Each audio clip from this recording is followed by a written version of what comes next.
Yeah, so this is going to be our second lecture of this course, History of Indian Buddhism. Before starting the lecture, I would ask you if you have any specific question related to the course, so that we can discuss them earlier before we start our lecture today.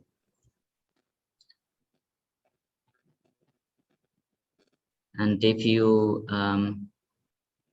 remember, and if you look at this course outline, it was made clear that especially the MA students have to actively participate in the discussion. Especially you have to go through the notes provided to you, and also when the lecture is going on, it is better that if you make some notes, and then probably later in the following class you can share some of your ideas rather than just passively participating in the lecture.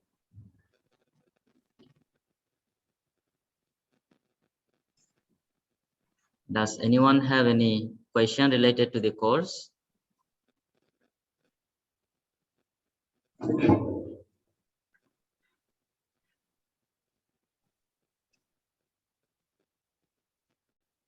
What about those in the class?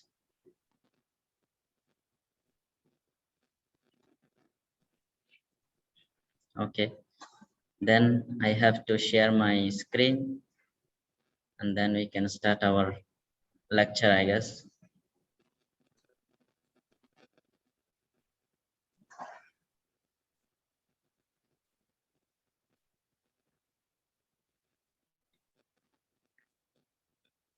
Can you all see my computer screen?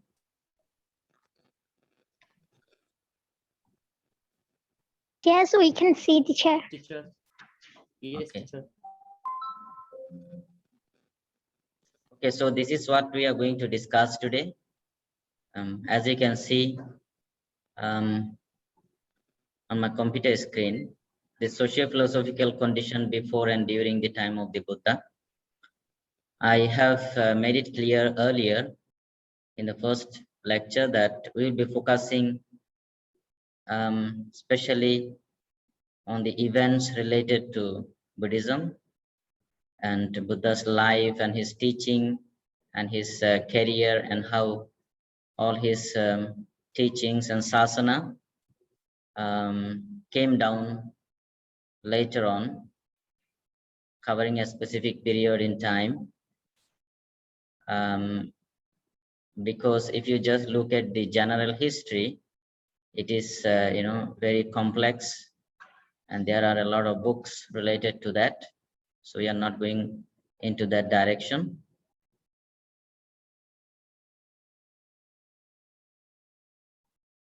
Yes, so we'll be just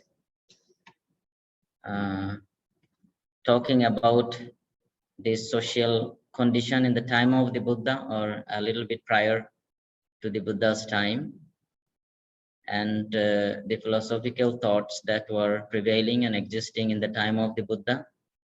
I think most of you are aware that in the time of the Buddha, basically there were two important movements that were going on. One was the Brahmana movement, as opposed to which the Samana movement started, right?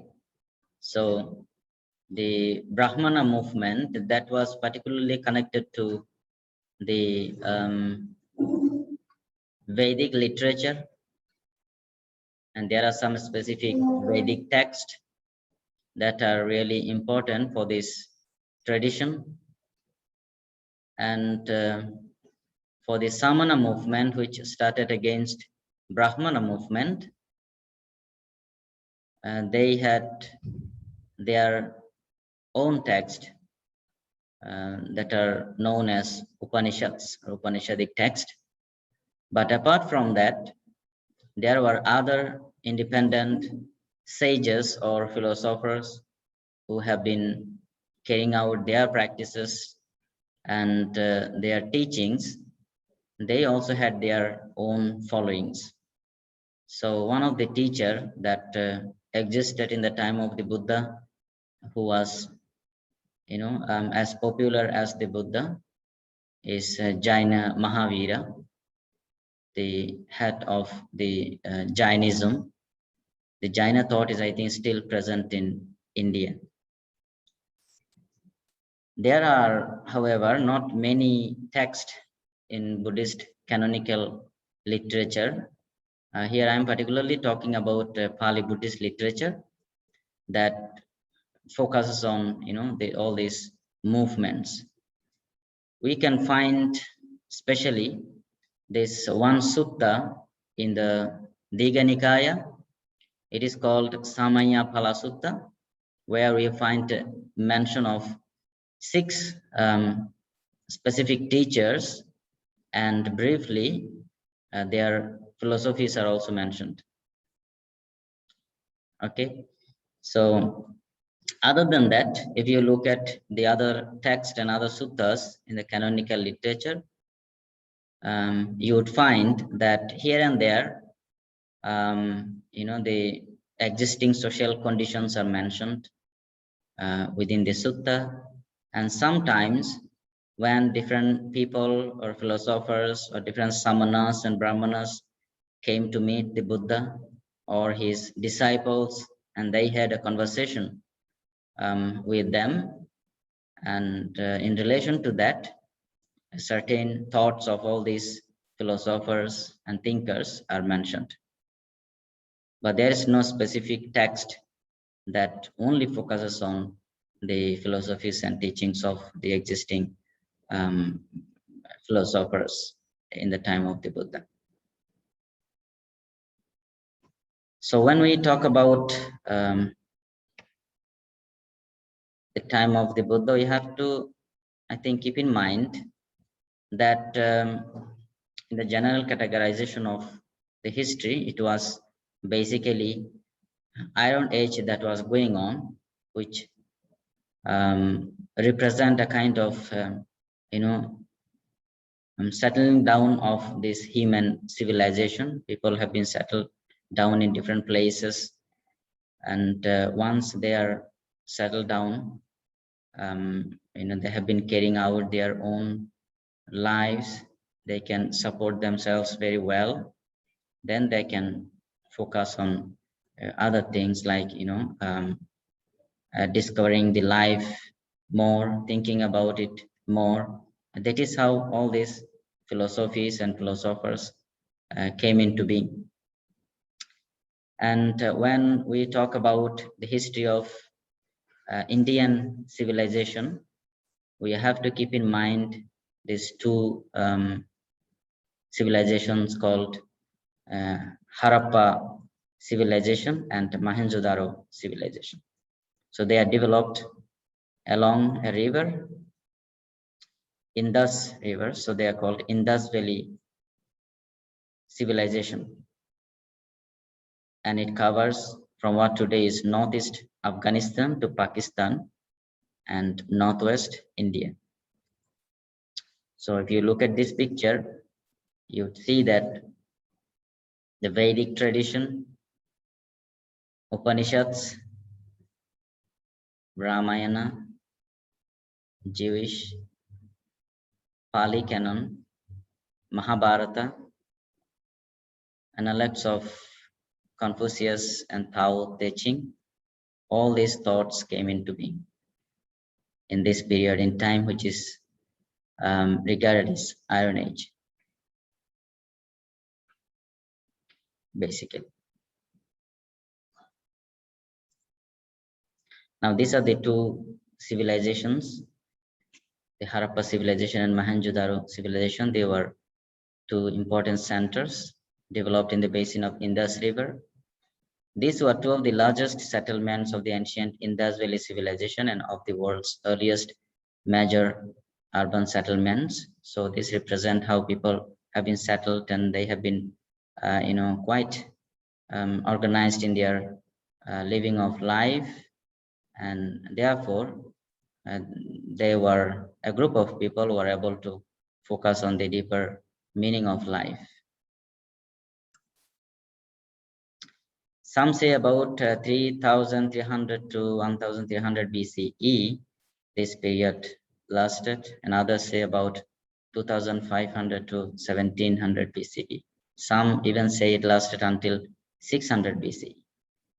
The civilization was first identified in 1921 at Harappa in the Punjab region, and then in 1922 at Mohenjo-daro near the Indus River in the Sindh region.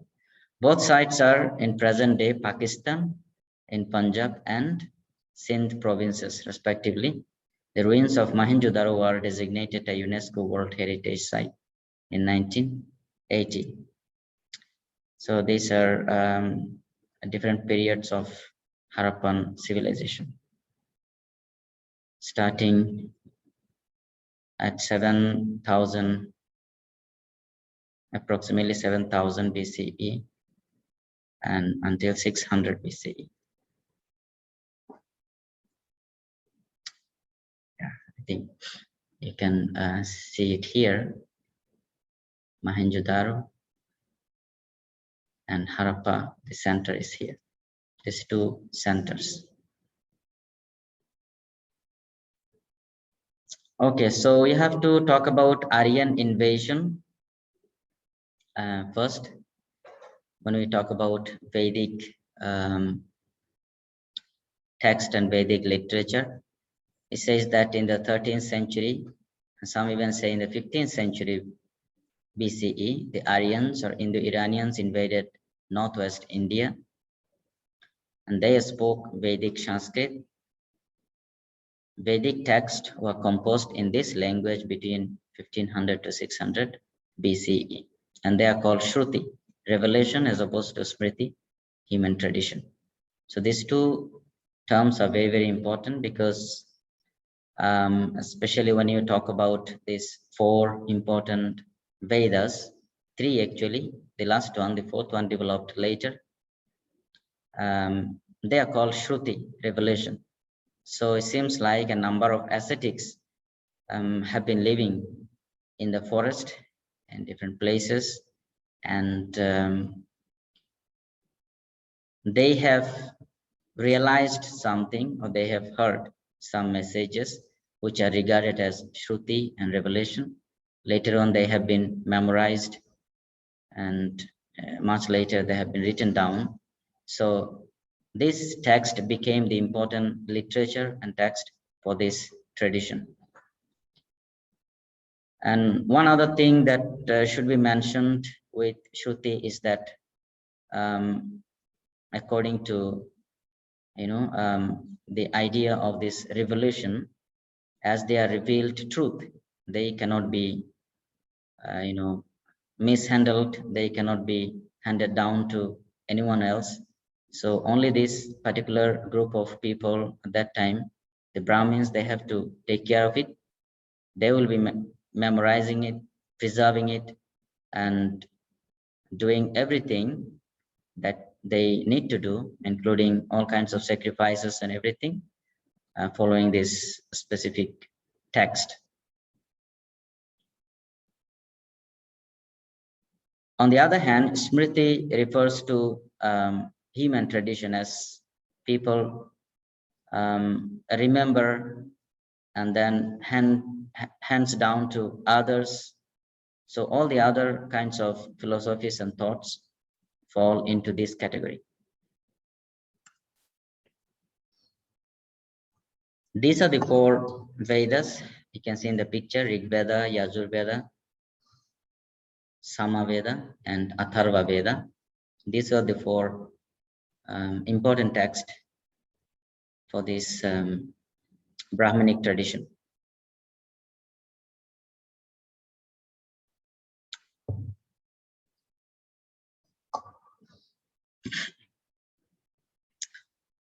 The Vedic literature primarily is classified into these four categories: mantra, Brahmana, and Aranyaka. So third and fourth category fall under the name Aranyaka. Mantra includes sacred formula, which you have to keep in mind, you have to memorize them. Whereas Brahmana refers to the interpretation of the Brahman, and Aranyaka refers to the forest books. Now these four texts, these four types of Vedas, they come under this mantra group,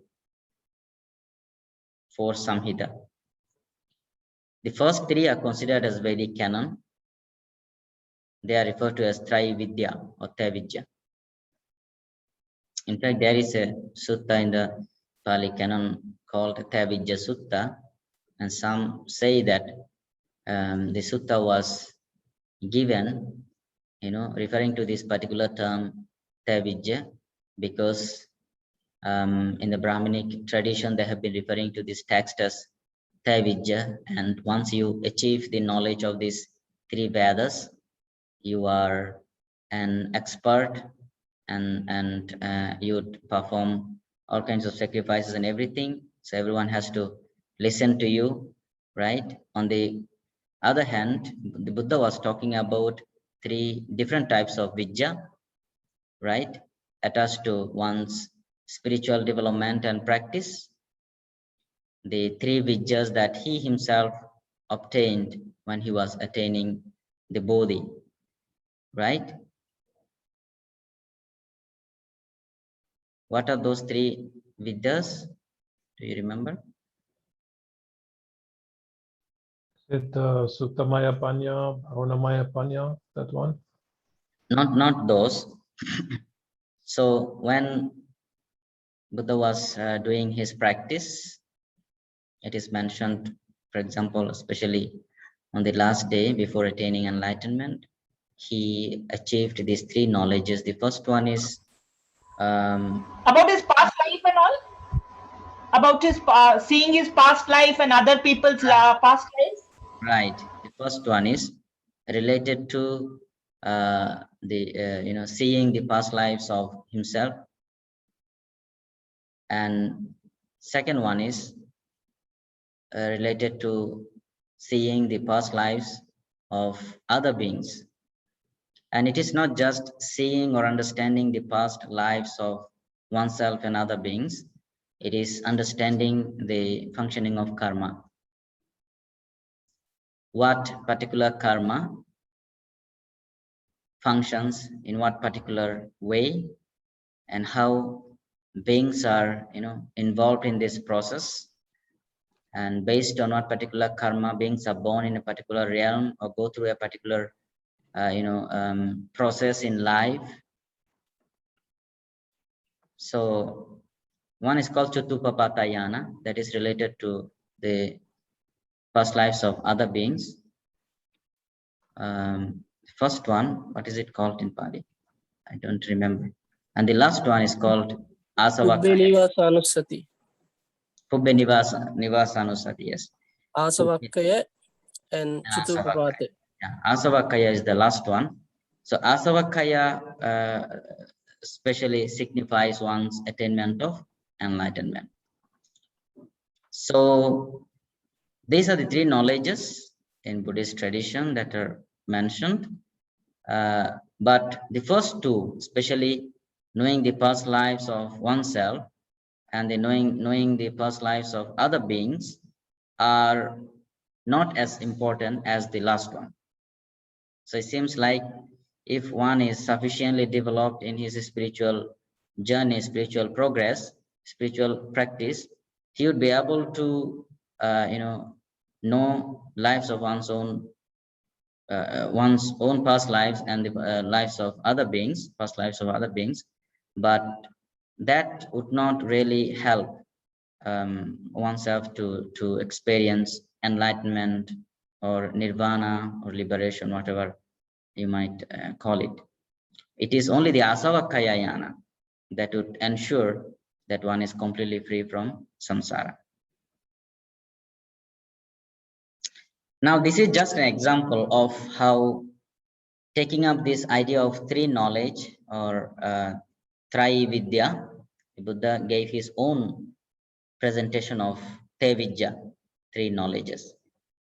There are a number of occurrences and incidents you can find in the Pali literature that are discussed in relation to Brahminic and Upanishadic usage of terms and phrases and ideas, and the Buddha's own usage of those same terms and phrases, giving a new kind of interpretation. For example, the word Brahmin.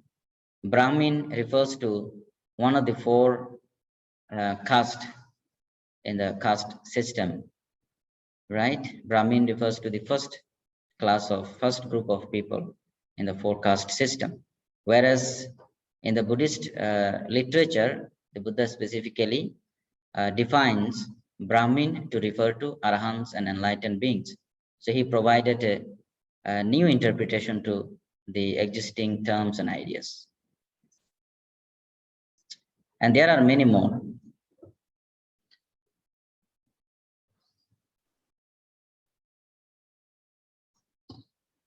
What about the idea of heaven and hell? What is it? The idea about the heaven and the hell in our religion and in the Brahmin. It's not How the clear. Count is small. I did not really follow you. I did not hear clearly.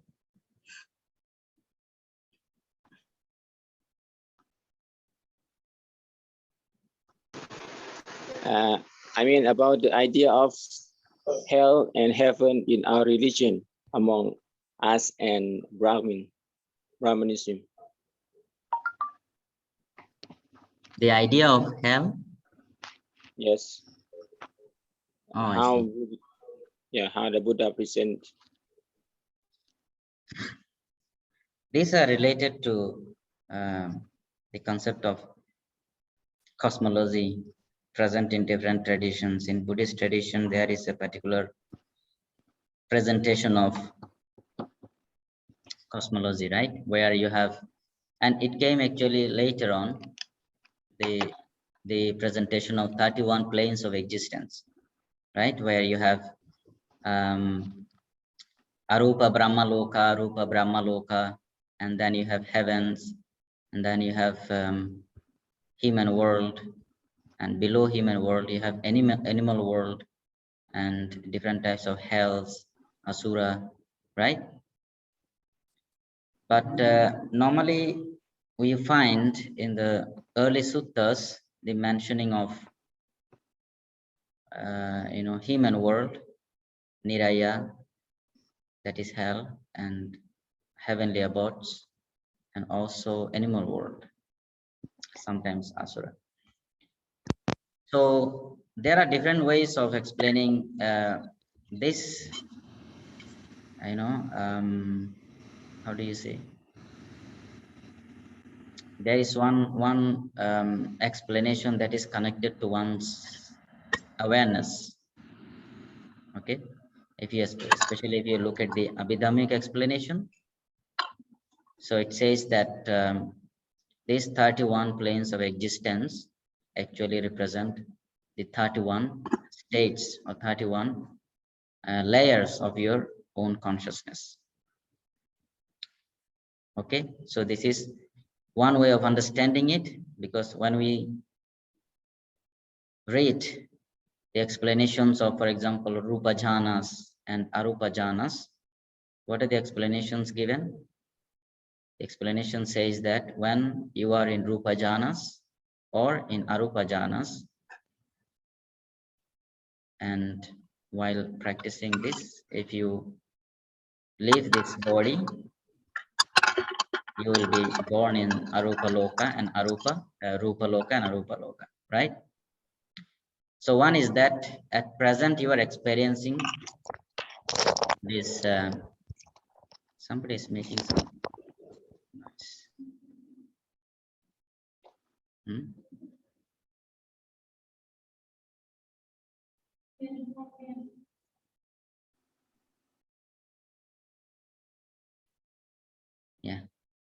So one way is to understand that in this present moment, when you are in Rupa Jhana and Arupa Jhana, you are experiencing this,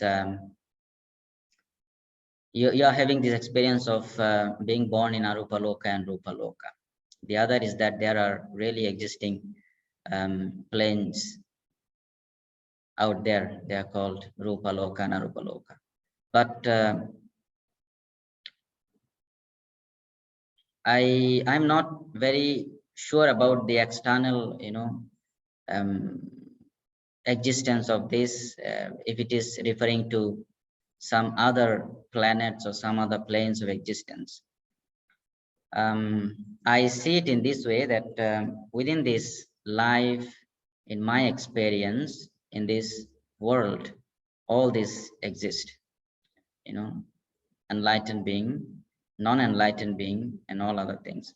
We see animals, right? So it could be possible that there are beings that are existing that we do not see, right?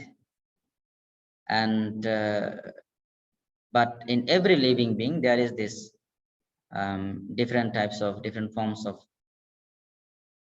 different states of consciousness that is present.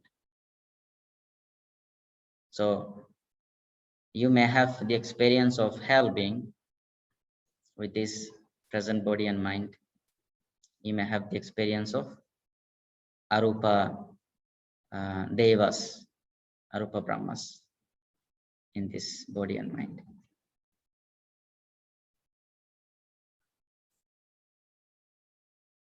Yeah, so any other question?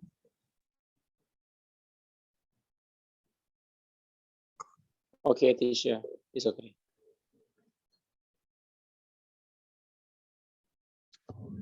You can look at different suttas on this.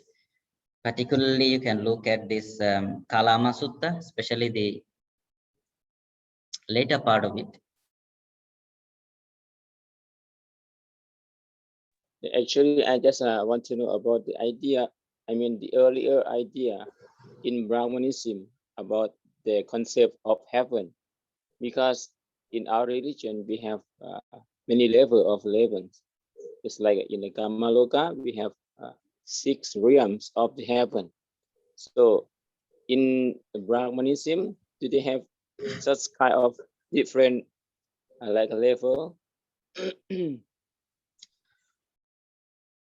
I see.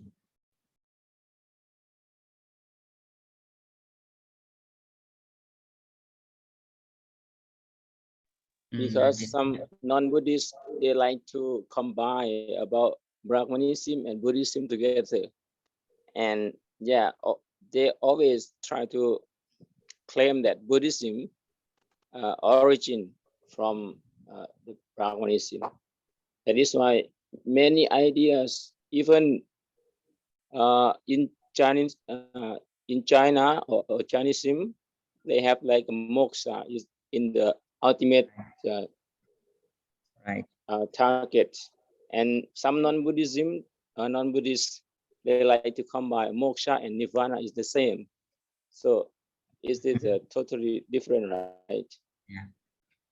If you are talking about if in Brahmanism they have this idea of different planes of existence, I did not really look into that. But if you are talking about the idea of moksha, yes, it is present in different philosophical systems, including Jainism. And we will come to that later when we talk about especially the 6 samanas, the ideas of the 6 samanas that are mentioned within this sutta called Samayapala Sutta. But as far as I understand, the coming of these 4 castes is related to Mahabrahma, right? So there are different parts of Mahabrahma. And if you want to get out of this samsara, or if you want to get liberation or moksha in Brahmanic tradition, you have to realize the Brahmana. That means you have to fully understand the Brahmana. A similar kind of idea is present even in the samana system, especially in the Upanishadic thought, where you do not have this idea of Brahmana, but you have the idea of cosmic soul that is called Jagadatman. And all the individuals and beings, non-beings, they are regarded as individual soul or individual self. Okay, Pratyagatma and Jagadatma.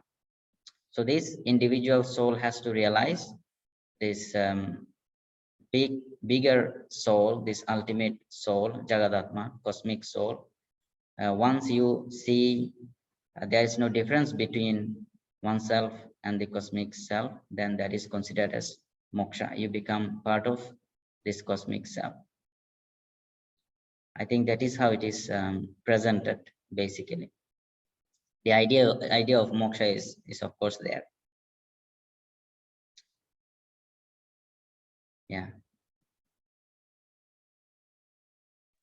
Okay, thank you. Yeah. Okay, so in this text you have verses. Sir, hello. Sir, Yes. Sir, the Vedic of literatures. Vedic literature is means coming to the Hinduism, related to Hinduism, but why we are coming to the Buddhism collaboration? Sorry, coming to the Buddhism. Yeah, many Vedic means Vedic literature, Vedic mantra, tantra is coming to the Hinduism. They are following the Hinduism, but why Buddhism following to the Vedic? Buddhism is not following Vedism. This is just, we are trying to understand what kind of thoughts that were prevalent in the time of the Buddha. Buddhism Buddhism represents the teaching of the Buddha, basically, right? But when you talk of the Buddha and his thoughts, you have to discuss a bit about the existing philosophical systems. And when you talk of existing philosophical systems, you have to talk about Brahminism and Upanishadic thoughts. Okay, and we see in the Buddhist text that time to time the Buddha mentions of different forms of Brahminic thoughts and Upanishadic thoughts, because they were prevalent at that time. And we can understand that as a prince, Siddhartha had knowledge of all this text, because time to time he refers to this text or their ideas when he was giving his own ideas, when he was preaching his own teaching. So in relation to that only we are going to discuss a little bit. Our focus is not to understand Brahmanism and Upanishadic thoughts, because you need a different course to understand that. Yeah. Okay. Yeah. Another question, sir. Yeah. In that time, the Vedic scripture, they already written down, right? They are not written down. They have been just memorized. They have been memorized. They have been transmitted orally. Nothing was written down. Writing down of all this text came later. So in the time of the Buddha, even the Vedic also is not written down yet. No. Right. Yeah. Okay, sir. Okay. Okay, so this text contains verses composed in honor of gods of the Vedic pantheon. So they have got a lot of gods, names of a lot of gods are mentioned in this text. For example, Indra, Varuna, Surya, Ushas, Agni, Rudra. And there are a number of verses that are found, that are glorifying all these gods, different forms of gods. So the idea is that there are these, so many gods that are living there. So if you want to live a particular life, a peaceful life, you want to achieve something in your life, you have to make offering to these gods, and there are specific verses glorifying these gods. There are verses that explain how you should perform the sacrifices. Atharva Veda particularly contains text on magic, also some verses and used by the yogis for mental elevation. So Atharva Veda is the fourth one. So as I said earlier, the first three are considered to be very, very important. The last one, fourth one, came a bit later, and it is mostly connected to magic spells.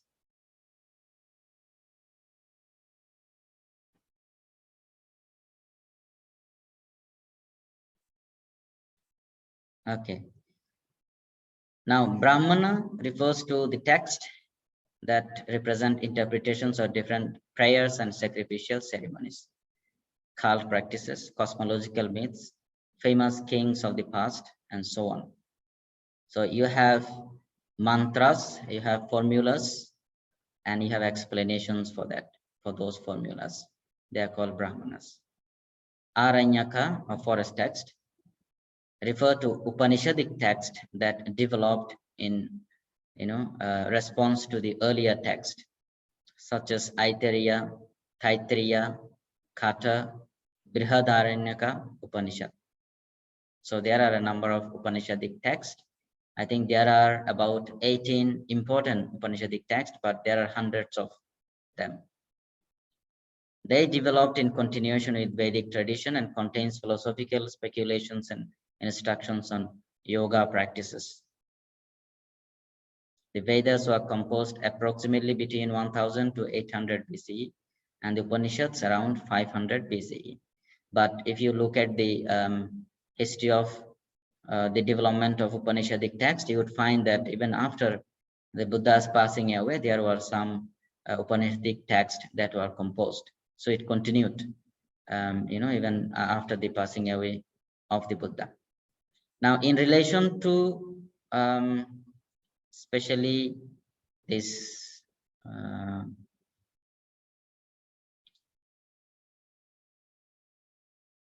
existing of these philosophical speculations that these samanas, the Upanishadic teachers, came up with, I suggest that you can look at this sutta called Aganya Sutta, where you would find why a particular group of people being disgusted with the common way of living left to forest, and then they have been speculating about their life and existence and coming up with different thoughts. It also tells us the coming into existence of the four caste system from a different perspective.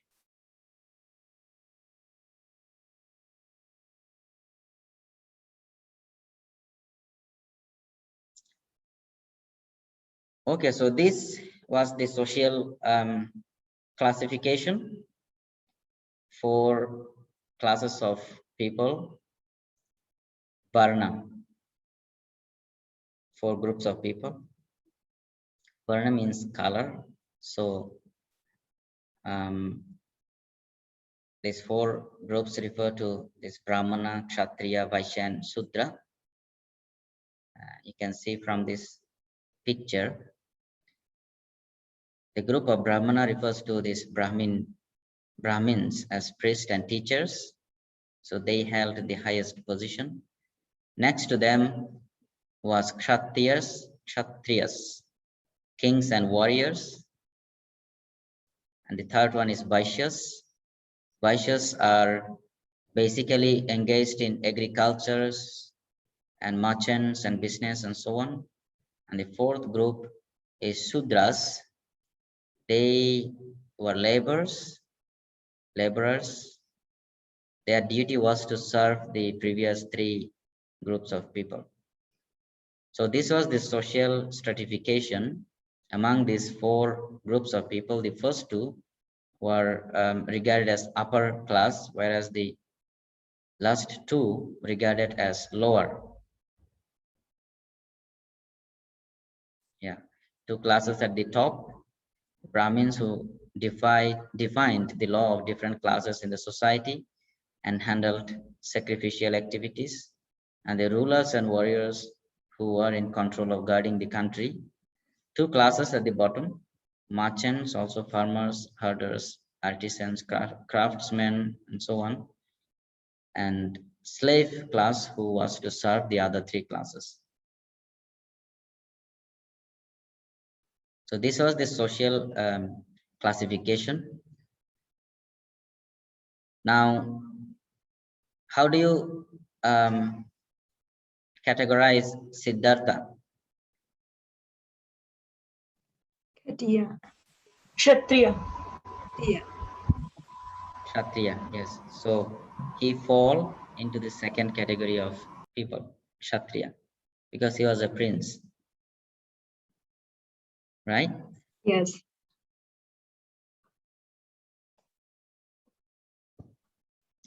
So this Brahmins priest function as teacher.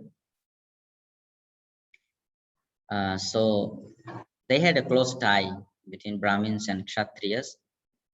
And as far as we know from the life story of the Buddha, that he had a number of teachers teaching him different arts, philosophy, and different thoughts. So he must have some Brahmin teachers.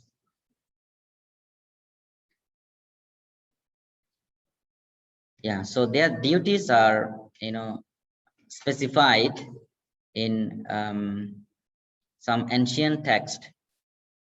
Now this is from Lamoti, and he quotes that to the Brahmins, the Lord assigned the teaching and study of the Veda, the performing of sacrifices for oneself and others, the giving and receiving of gifts. The Kshatriya he ordered to protect the people, to give, sacrifice, and study. The Vaishya to raise cattle, give, sacrifice, study, trade, lend money, and cultivate the ground. And finally, the Shudra to serve to other three classes. So this is already assigned. So you cannot change it. Once you are born in a particular family, in a particular caste, your duty is already assigned. That was the idea. And how they came into being. As the religious authority, the Brahmin class went on to explain that the four classes actually came from different parts of the great Brahma, Mahabrahma, who is the creator of everything in the world. The Brahmins came from his mouth, Kshatriya from his arm, Vaishya from his thigh, and Shudra from his feet. And thus the duties are assigned. Sir, what is the thigh? What is the meaning of the thigh?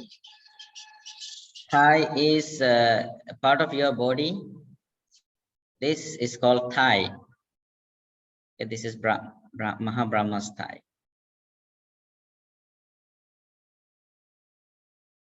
Yeah.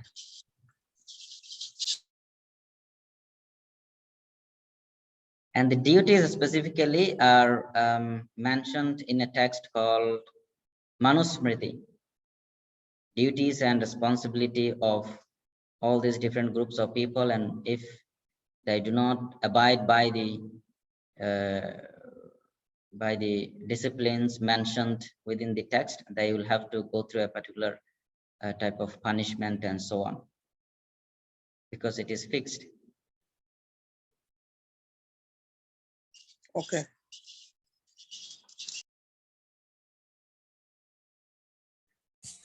Hello, teacher. Yes. Why do they think like there is a creator, and why do they think like they come from those paths like that? Why do they think? Yes.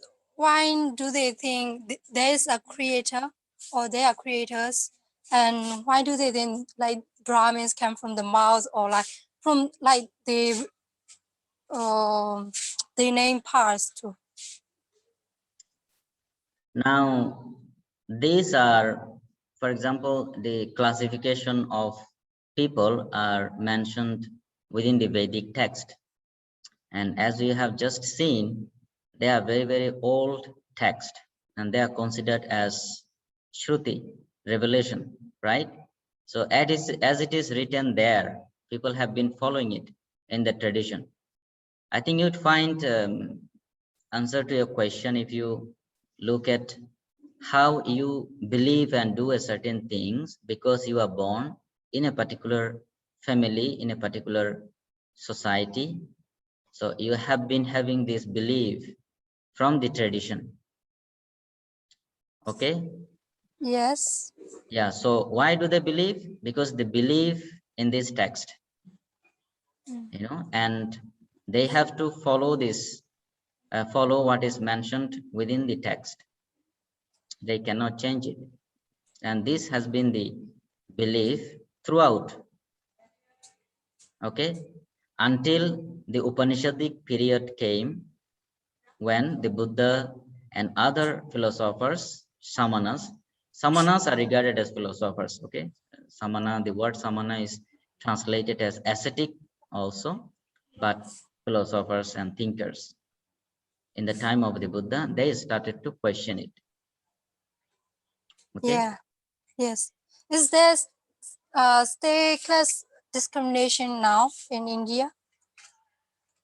Sorry? Class discrimination is they happening now or not in India? I think in some part of India it is still there. Now, when you talk about this social discrimination in terms of class system, more or less it is present in every country, everywhere, in different forms. Don't you think so? Yeah. Yes. Yeah, so I think it is present everywhere, even now, in different forms, sometimes based on color, sometimes based on power, sometimes based on wealth, you see? Yes. Yeah, so this is present everywhere, even now. But if you are referring to this specific, class system, if it is present in India now, yes, I think in some remote places, remote areas in India, I think it is still present. It is still there. Okay, good teacher. And can I ask another question? Yes. I don't know if it's related or not, but I would like to know. Do you believe in hell? Believe in hell? Yes. How can we see the hell? These questions are, I see them differently. Okay, now who am I to believe? Because I don't exist. So as long as you believe that you exist, you are attached to yourself, everything is real. Your suffering is real, your freedom is real. Once you are free from this idea of self, then samsara, nirvana, hell, heavens do not really matter to you. So what is the hell? Look at this, remember this definition of kamma that is mentioned in the text. What is the definition? Chatanahang bhikkave kammang vadami chataitva kammang karoti kayena vachaya manasa. Intention is karma. What is this intention? If intention is karma, if karma exists, arises and functions in the mind, the result is also in the mind. Vipaka. So, excuse me, I found some question they asked about the ideology of Buddhism. Like we don't believe, or we don't, how would you say? We don't consider that it is self, right? It in Buddhism is anatta. So Hmm. I found some question they answer. So if there is non-self or non-soul, so how about the idea of karma? So who will get or receive the karma like that? I think I have already answered you that as long as there is attachment, sankitena panchupadana kanda dukkha. It is the attachment to 5 aggregates that is suffering in brief. So as long as this attachment is there, the idea of self is there, there is karma, there is result, there is I, you, everyone and everything. When there is no attachment, all this should not exist. Right? So even when you talk about karma, functioning of karma, you have to understand them in this particular way. Hello, Vante, can I ask a question? Is Hinduism a portion of Indian Buddhism or not? No. How can Hinduism be part of Buddhism? And when you talk about Hinduism, the term and the usage came much later. So if you take it as a bigger umbrella, some people say that not Hinduism to be part of Buddhism, but Buddhism to be part of Hinduism, because all this is developed in India. All these different types of philosophies and philosophers came into being in India. So if you take this expression Hinduism as a big umbrella term, it covers everything. So that is how we find this famous scholar, for example, what is his name? The one who wrote about Indian philosophy,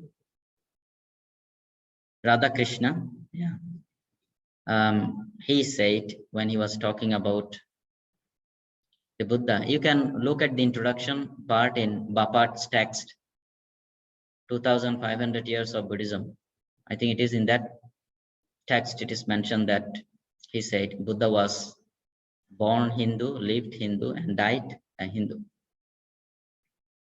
Okay, and his statement was criticized by a number of other scholars later on.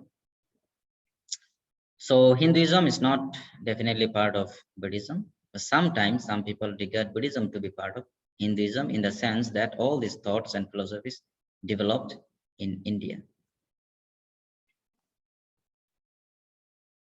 Okay. Yes, Benny, I have a question. So, seminar accepted kinds of philosopher. Sorry?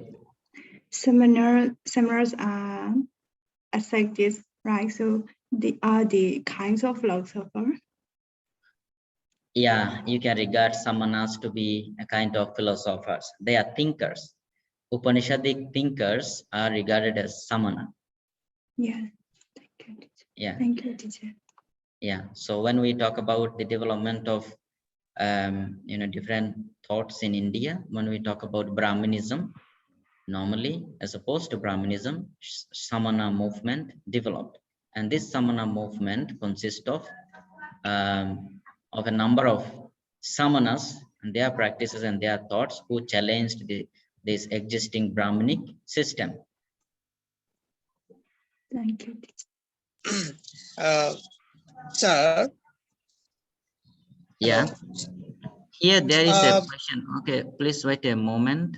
Aren't the samanas practitioners rather than philosophers? That is true. That is right. They are practitioners. Now, how do you see this? Of course, they are all practitioners, and when they are engaged in their practices, they have been, they are coming up with these ideas, and therefore they are thinkers and philosophers as well. So how this would take place is that they would carry out their own practice. They would spend a certain period of time in the forest or wherever they find it comfortable.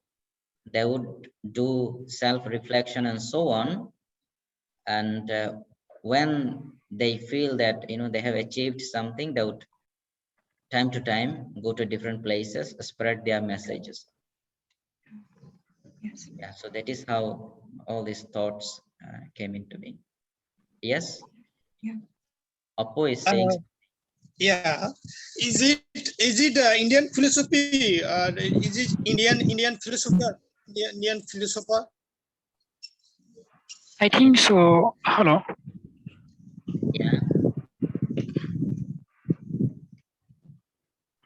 Yeah, I think so.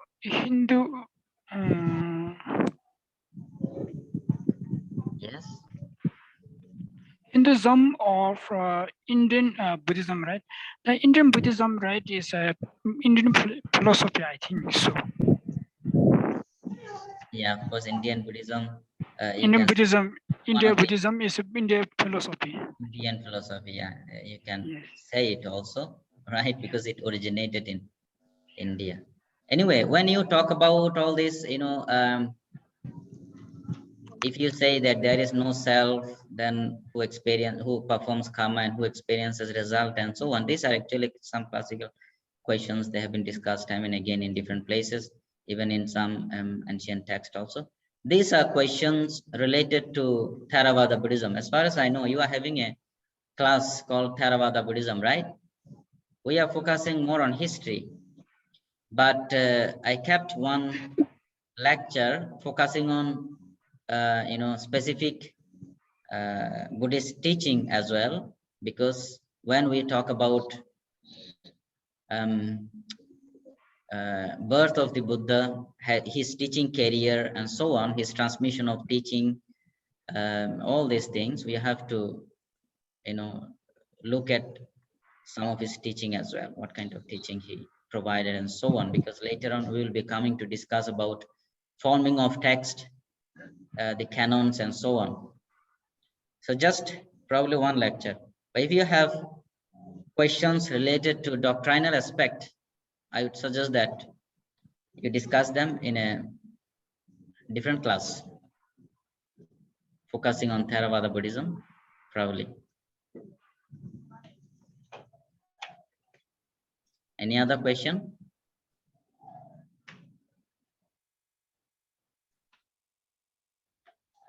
Thank you, teacher. Welcome. Okay, let's continue then. Okay, so we have been discussing about this Vedic text, mentioning of different types of gods and having different verses glorifying these gods. Also, there are presentations of sacrificial activities, right? But then, as time went by, there was a shift that took place from polytheism to monotheism. So from many gods to few gods or one god. Okay. So gradually worshipping of natural phenomena developed into polytheism and finally into monotheism. Two gods came in the forefront, Vishnu and Shiva. While Vishnu is regarded as the preserver of the universe, the master of human destiny, Shiva is represented as the destroyer, death, or restorer. So here, this is Shiva and this is Vishnu. This is Mahabrahma. Mahabrahma is the creator. Vishnu is the preserver. And Shiva is the destroyer. Okay, so in a way, they are a manifestation of the same ultimate phenomenon.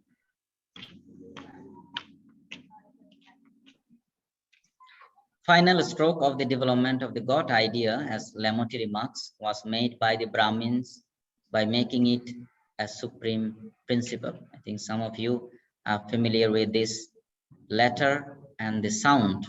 How do you read it? It's like that, teacher. Yeah. Yes. I just had in the movie. Like Yes. ADM Max said like Nama something like that. Namah Shivaya. It is written here. Om Namah Shivaya. So Yes. anyway, this Om is regarded as the supreme principle, the idea of God, from many gods to few gods to one ultimate God to one supreme principle. As I mentioned earlier, the cosmic soul, Jagadatma. It says the greatest step made by the Brahmins was to identify these popular divinities with the neutral supreme principle of the Veda.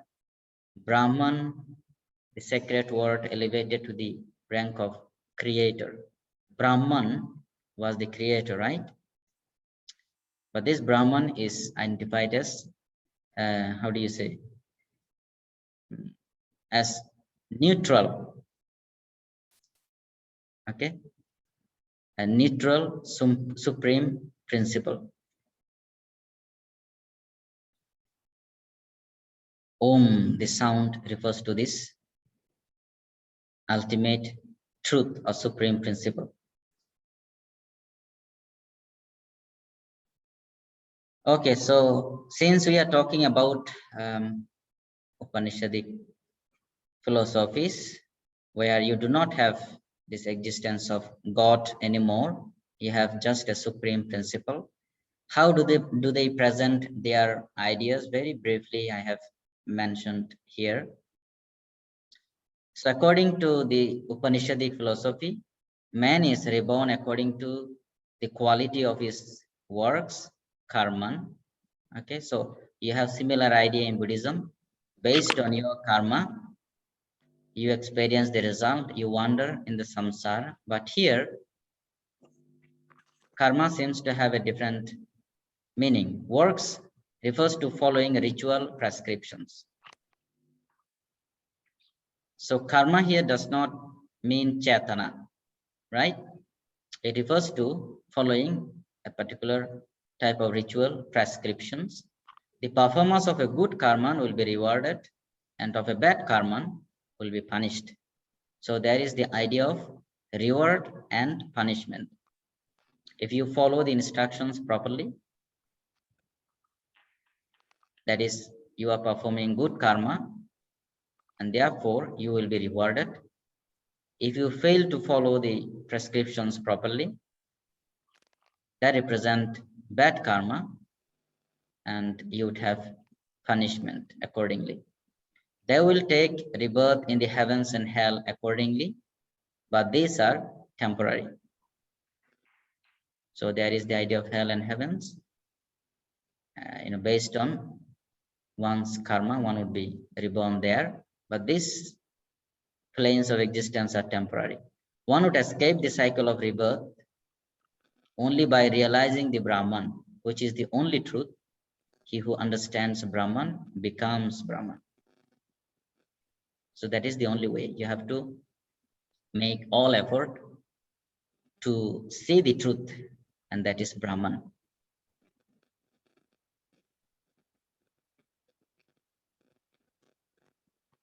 Could be, yeah. The Om sound represent Brahman and so on. Could be. Okay. The truth to be realized is about the nature of reality. The microcosm, that is man, mirrors the macrocosm, the universe. So if you are familiar with this term called Advaita, non-duality, that is, they do not find any distinction between themselves and the ultimate reality.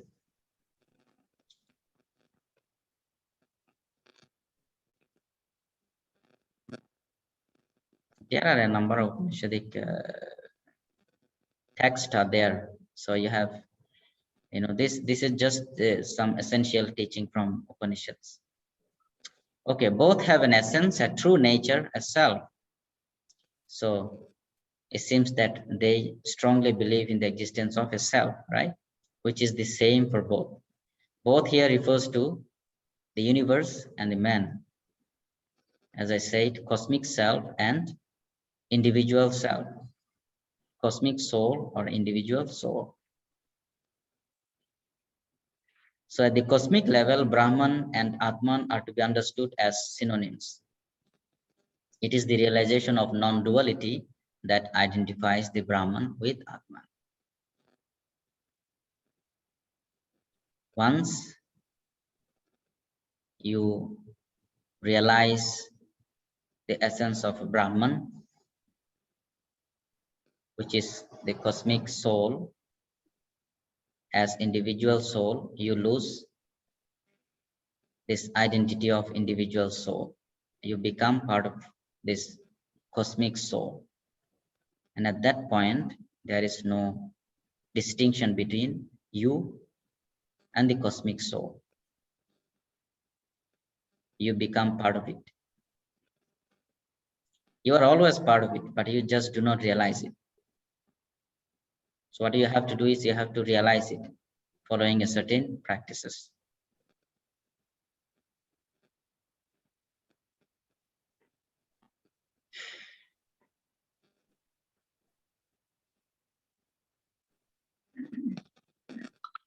Yeah, 108 number. Ontology is merged with epistemology. A truth,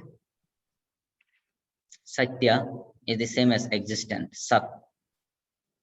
Essentially, we are existent, but we are also conscious of that truth.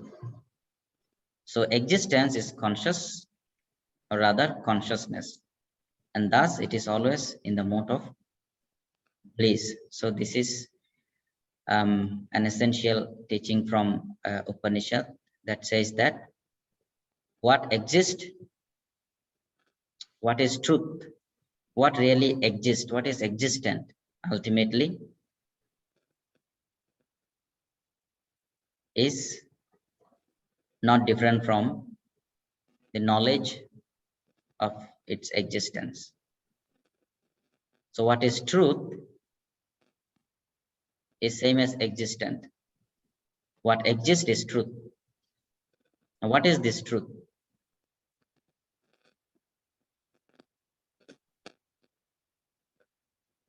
Essentially, we are existent. So all these individual self or whatever, their existence, that means they represent the truth. It is only because of avidya they do not realize it. So once there is realization, there is knowledge of this truth. Sir, hello. Yes. Hello. Yeah. Yes. Who is speaking?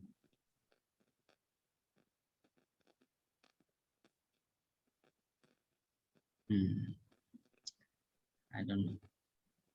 No one is speaking now. Anyway, so existence is conscious. What exists is aware, is truth. Truth, existent, awareness become one.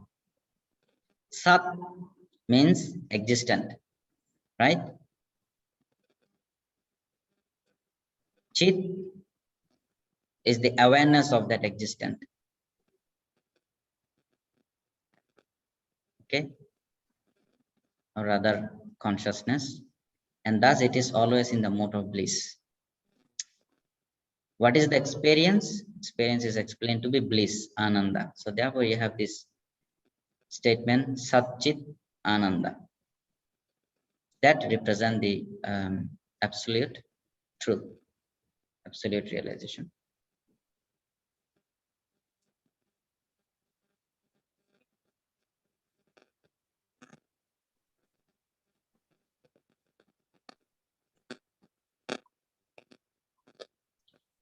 Okay, so this was the period of Samana as opposed to Brahmana.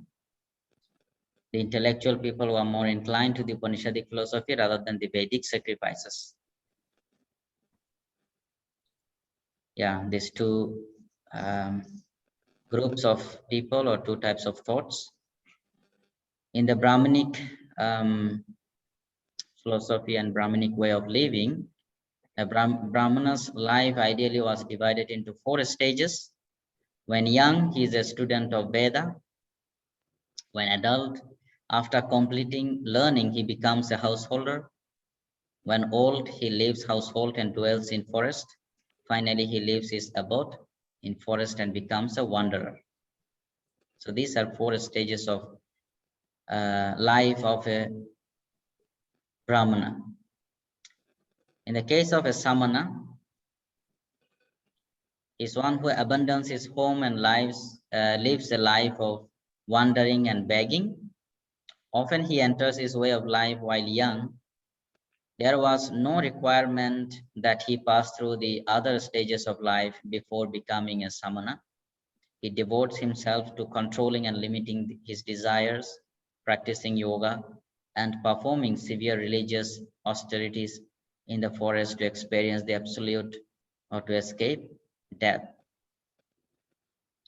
So unlike different stages of a Brahmin that a Brahmana has to follow, a Samana is one who renounces his home life very often at the young age, and he goes through different types of practices, austerities, ascetic practices, yogas, and so on. His purpose is to experience the absolute or to escape death. And Buddha is considered to be one of the Samana, right? He's called Samana Gautama. So Buddha falls under this category of people, Samana.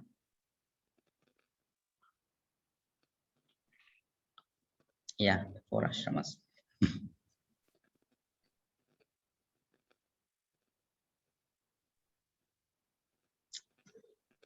Okay, now we come to discuss about the 6 samanas.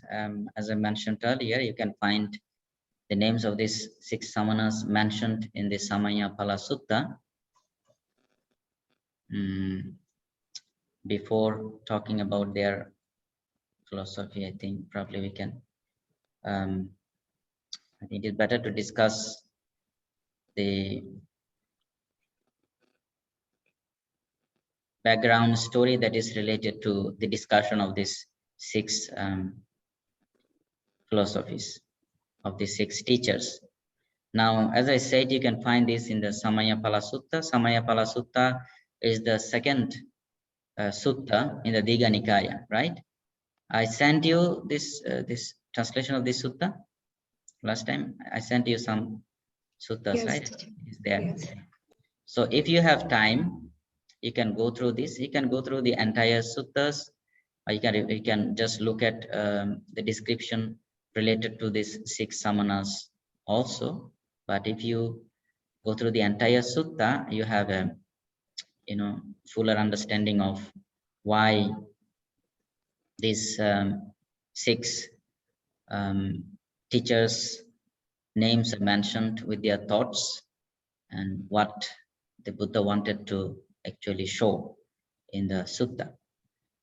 The Samayapala Sutta also represent in a way a complete systematic guide for anyone following Buddha's teaching to carry out the practice. So you'd find that more or less it is same type of same path structure that is mentioned, sometimes in a shorter way, sometimes with some different other factors, path factors in different other suttas. Okay. So the discussion is related to King Ajatasattu, right? Yeah. So King Ajatasattu, the king of Magadha at that time, who became a king after killing his father. Okay, his father's name is, what is his name? Bimbisara? Bimbisara, yes. Bimbisara. Sir, teacher, is the PowerPoint not there now? Because I can't see no PowerPoint. I have stopped the PowerPoint. Ah, okay. I've Okay, stopped thank you. sharing the screen, yeah. All right, thank you. So this, King Ajatasattu, after killing his father, became a king and ruling his country, but he was not very happy. Okay, he was not having a good time as a king. So he was always having some issues in his mind. He's not peaceful. So he called all his ministers and teachers, advisors, imprisoned and later on killed. By imprisoning, he has to go through a lot of trouble. Anyway, so when the king Ajatasattu was not feeling very good, he called all his ministers and everyone, asking for some advice, and different advisors and ministers giving different advice. They said that, I know this teacher who is very good. You can go to meet him, and then he can give you some advices, and your mind will be peaceful. So he went to meet each different teachers, each of the 6 teachers, but he was not very happy with their teaching. So later on, what is his name? Jivaka. You know the name Jivaka, right? Yes. Yeah, Jivaka was present in the gathering. Jivaka was a physician, a doctor for the king and for the Buddha also. So Jivaka was a follower of the Buddha. And when king asked him, Jivaka, do you have to, do you know anyone who can pacify my mind? And Jivaka mentions the name of the Buddha. And king wanted to go and meet the Buddha. So when the king was going to meet the Buddha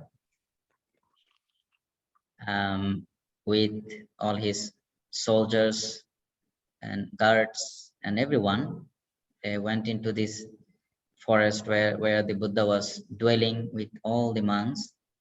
It was very, very peaceful. There is no noise or anything. So at the beginning, the king was a bit suspicious. King was afraid that Jivaka was probably, planning something bad.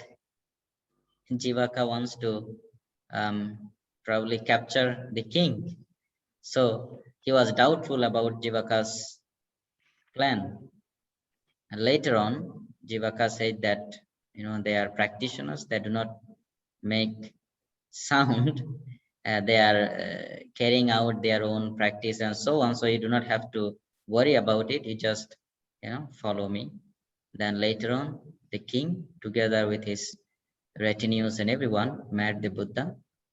And then in the discussion, the Buddha asked king, when you meet all these other teachers, what was your question? And then how did they answer?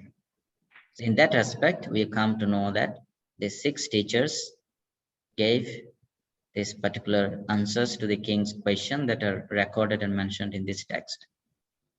Okay. So as I said, there is no particular sutta or text focusing on the philosophy of these teachers. There is, however, one text written by this B.M. Barua. Yeah, I sent you the name of this text later on in one email. I think I did not include it in the bibliography. So it seems like when he was doing his research, focusing on the development of Indian philosophy, he focused quite a bit on these 6 teachers. I think he spent over 100 pages discussing the philosophies of these 6 teachers. If you have the book, you can look at that text for a fuller understanding of the philosophies of these 6 teachers. Name of the book, as far as I remember, I sent you the name in one of my email. I can send it to you again if you want. I will have to find it out.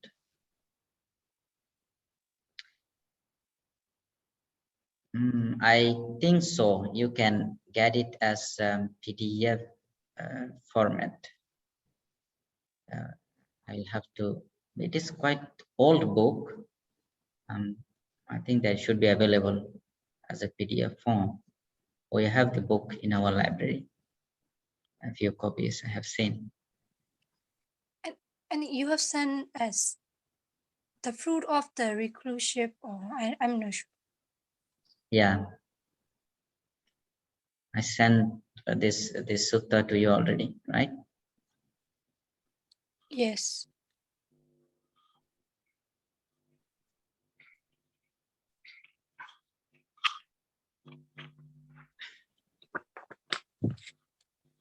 But some of their philosophies are nonsense. I feel like that.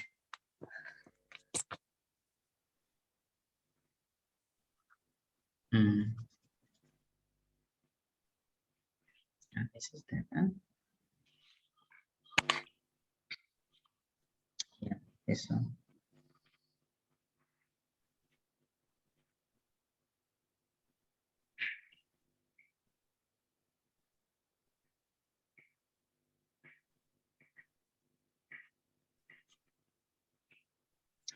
Yeah, I sent you in the chat box. You can see it.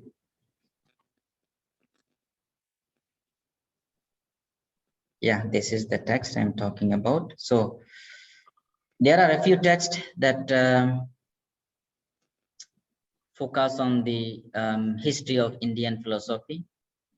This seems to be one of the earliest, a history of pre-Buddhistic Indian philosophy. This was in fact his PhD thesis that he submitted to, I think, to the University of London long back, probably in 1917.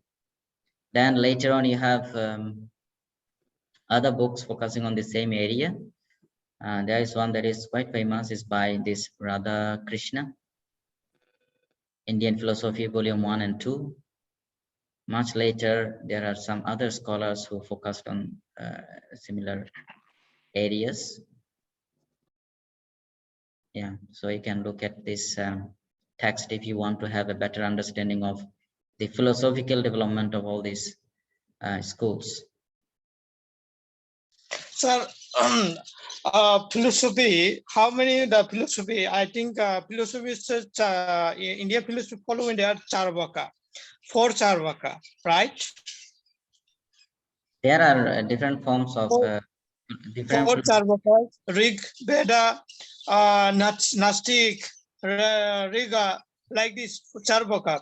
But if they are sometime they are told before Buddha, they are becoming of Indian philosophy Charvaka. So why, how we know that before BC, Indian philosophy started to the Charvaka? Charvaka represent one of the school. Yeah.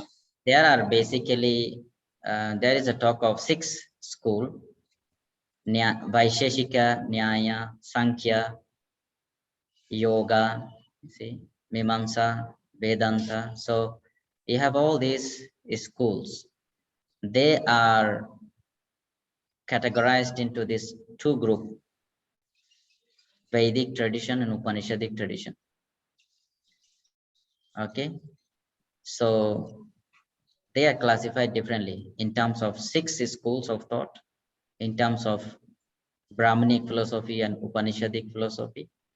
Yeah, Brahmana, Samana, yeah. And even with their names, when you talk about Charvaka, you know, Charvaka, Ajivaka system of thought and so on. So they all come under this category of 6 schools. Yeah. And Riga, Veda, and Yoga. Sorry? Yogacara and Rig Veda. Yogacara is a different thing. Yogacara is a Buddhist school that developed later on after Madhyamika. Oh. Yoga is a different Indian school. Different. Yeah. Okay. Yeah, there is this. There is a question. If Benimada Barua. Yes, that is true. BM represent Benimada, so that is Benimada Barua. Yeah, I think now it is almost time for break, right? Yes, sir. Break time. Okay, we will have a break now, and after that, I will discuss the 6 samanas. 2:30. Okay, see you How after. much time break? Break for how much time? Half an hour. Break is half an hour, right? Yeah. Half an hour. Enjoy break. Dakini. Come back after half an hour. Yeah. Okay. See you after that.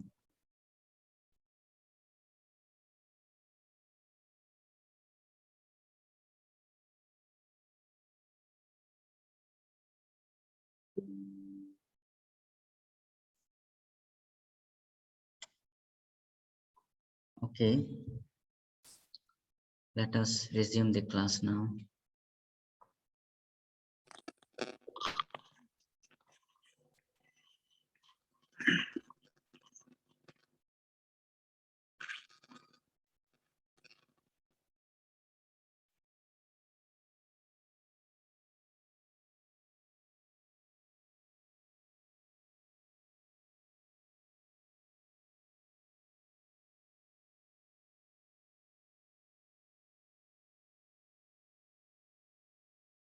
Yeah.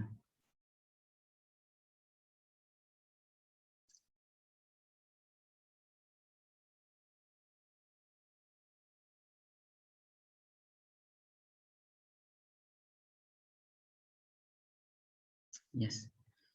So we have been talking about this 2 movements, basically, Brahminic movement and Samana movement. And I have been talking about this sutta, Samayapala Sutta, that mentions about these 6 samanas. These are the 6 samanas. They are mentioned in this sutta with, very briefly, with their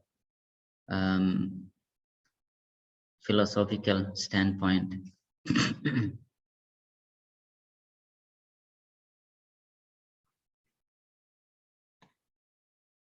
Yeah. So these are the 6 samanas: Purana Kassapa, Makkali Gosala, Ajita Kesa Kambala, Kakuda Katyayana. He is also named as Pakuda Katyayana. So in the place of K, sometimes it is P is mentioned, Pakuda Katyayana. Sanjaya Velataputta and Nigantanataputta.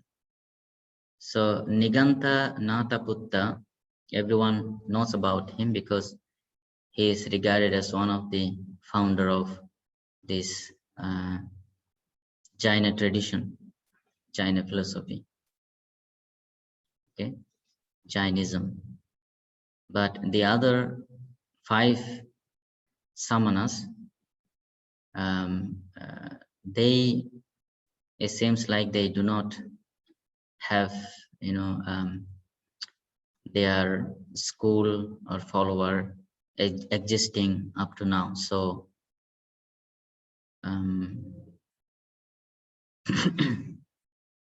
not many people really discuss and know about them.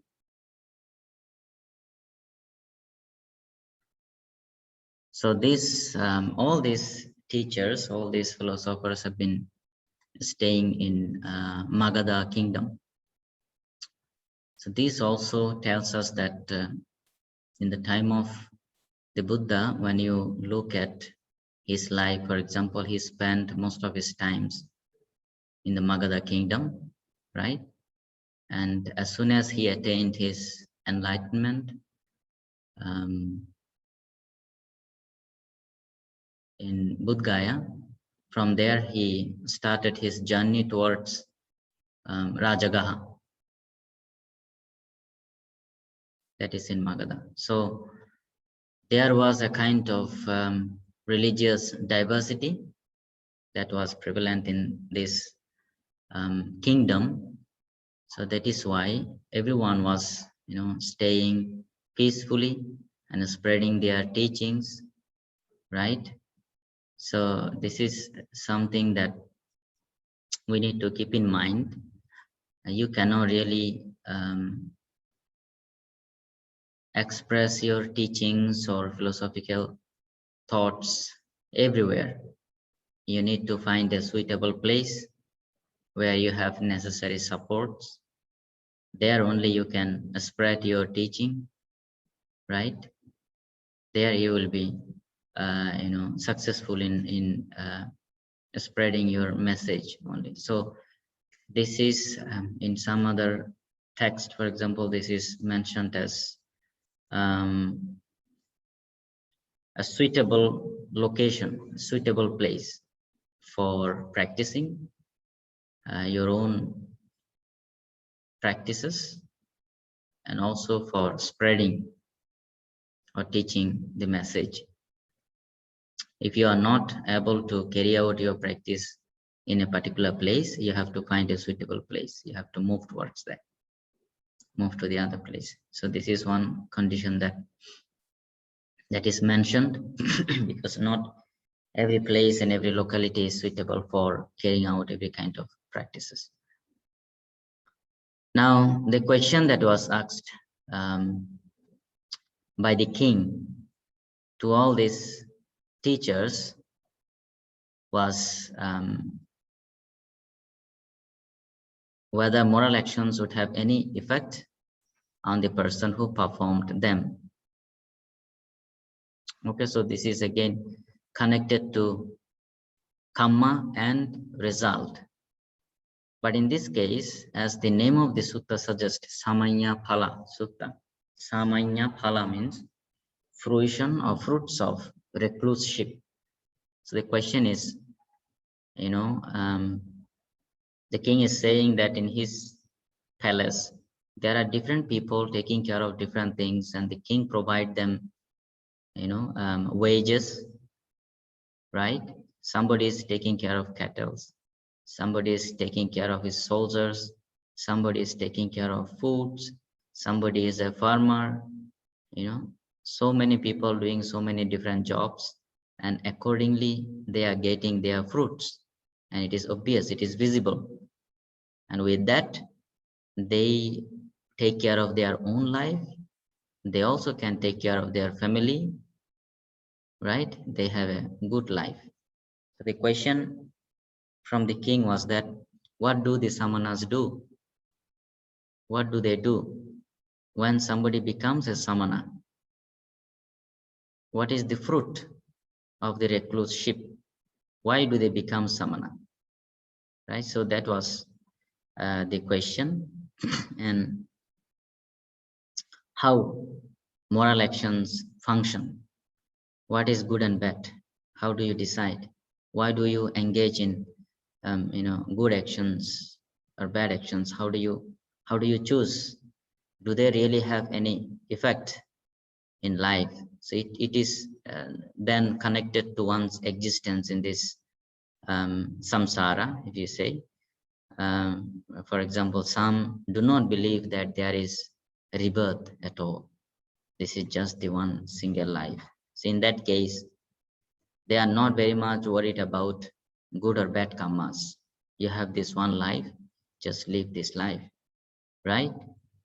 And some believe that once you are born in this world, in this samsara, the time period that you are going to have is fixed. How many lifetimes you are going to have is fixed. So it does not matter if you are a good person or bad person, you do good actions or bad actions. It is not going to have any effect on that. And some are saying that you know, this life, this body is made up of different elements, right?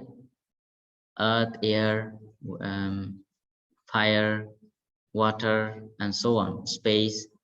So since this body is made up of all these elements, once somebody dies, all these elements mix with the external similar elements, right? So there is, you do not really talk about somebody is born and somebody is dying. This is just for a particular period of time. You have this, you have gathered these elements, they are functioning in a particular way, and there will be, how do you say, once you pass away, they will mix with the external elements. So there is no point in discussing about good and bad, right? And there are others, for example, who say that it is actually this physicality, this body that is binding us, that is binding the soul in this samsara. So if you want to free your soul from this body, because this body always wants comforts, right? So you have to give pain to the body so that your soul is free. So all these different thoughts that these teachers are having, they have been spreading it to their followers. And it says that these 6 teachers, and we know about, as I said, we know about the Jaina leader, Mahavira, or Nigantana, but even the other 5 teachers, they were equally popular as the Jaina Mahavira or as the Buddha. Okay. Now, this is very briefly the answer provided by Purana Kassapa to this question of the king. So basically, he held the idea of non-action, akriya. So in his view, moral actions do not bear result. Moral actions do not bear fruit. So there is no point in being good, you know, because according to him, moral actions do not bear fruit. So you become good or bad does not really matter. So he says that if you were to go along the south bank of the Ganges, killing and inducing others to kill, mutilating and inducing others to mutilate, torturing and inducing others to torture, by doing so, there would be no evil or outcome of evil. If you were to go along the north bank of the Ganges, giving gifts and inducing others to give gifts, making offerings and inducing others to make offerings, by doing so, there will be no merit or outcome of merit. By giving self-control, restraint, and truthful speech, there is no merit or outcome of merit. So this was his view, that you do not perform good, you do not perform bad, because they do not really have any effect in your life. So it seems like he was believing in the existence of probably a single lifetime, that you have this life and you do not discuss about these things. Actions do not bear fruit. So you just live the way you are. Okay, so that was his view, Purana Kassapa. But as I said, collecting whatever information that are present in different other texts of these 6 teachers, B.M. Barua has composed his text. He has presented over 100 pages of discussion there. So if you really want to explore into the thoughts of these 6 teachers, you can find much more information in that text. What about Makkali Gosala? He upheld the theory that there is purification through wandering in samsara, and he denied causality. His followers were called Ajivakas. He denied causality means he denied the causal relationships between actions and result, but from a different point of view. According to him, this samsara, the lifetime of your existence in the samsara is fixed. Okay, so your actions do not make it any different. So he says, though one might think by this moral discipline or observance or austerity or holy life, I will ripen unripened karma and eliminate ripened karma whenever it comes up. That cannot be. For pleasure and pain are measured out, samsara's limits are fixed, and they can neither be shortened nor extended. There is no advancing forward or no falling back. Just as when a ball of string is thrown, it rolls along unwinding until it comes to its end. In the same way, the foolish and the wise roam and wander for the fixed length of time, after which they make an end to suffering. So once you are born in this samsara, you have to wander in this samsara until you are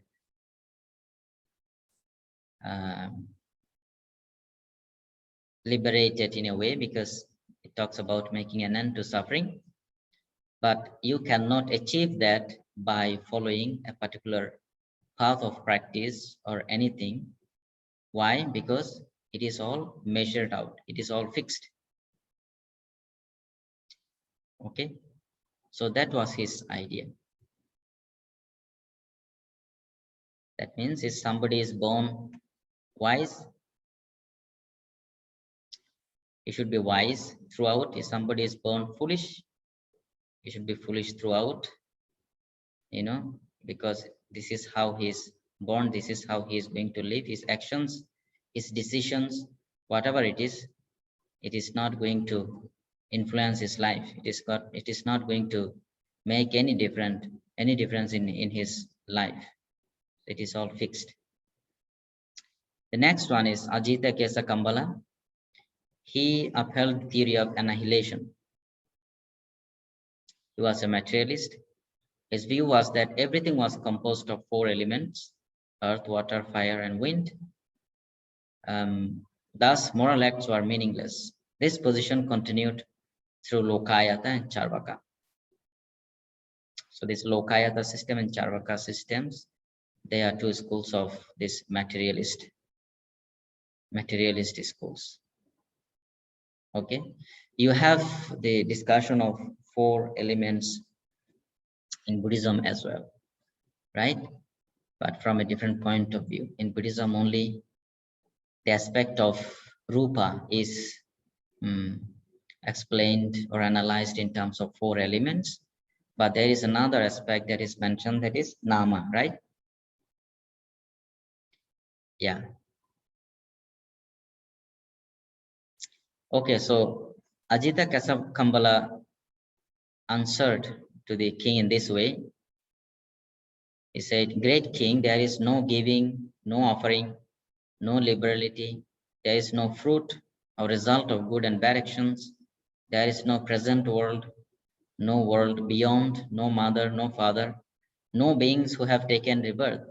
A person is composed of the 4 primary elements. When he dies, the earth in his body returns to and merges with the external body of earth. The water in his body returns to and merges with the external body of water.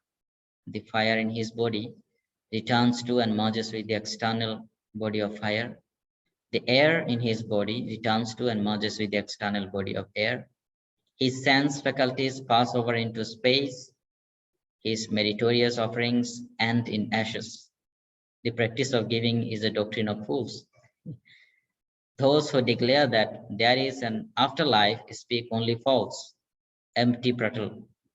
With the breaking up of the body, the foolish and the wise alike are annihilated and utterly perish. They do not exist after death."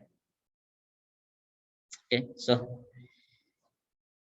this was his view. He believed only in the coming together of these 4 elements. In a way, it is actually very, very convincing, because you do not know about your past life. You do not know about your future life. You do not know the functioning of karma, right? So you do not see that until and unless you become, for example, an enlightened being or having some kind of jhana or jhanic experience by which you can probably explore into this aspect of life, into these experiences, right? Anyway, this idea of kamma visaya, the subject of the functioning of kamma is said to be an area or a zone of the Buddhas only. So there are 4 subjects that are mentioned to be specifically the areas of the Buddhas. Other people do not have really very clear idea about them. One of them is kamma, the other is jhana, jhanic experiences. Different people experiences jhana, but it says that jhana visayo achintaniyo, unthinkable. It is an aspect that only Buddhas can have full access to. The other is loka visayo achintaniyo, about the world, cosmos. And the other is Buddha visayo achintaniyo, about the Buddhas. Buddha's knowledge. Buddha's yeah, sorry. Yeah, so about the Buddha and his knowledge. So these 4 things are things that do not come under the purview of common people's understanding, okay, or even the enlightened beings.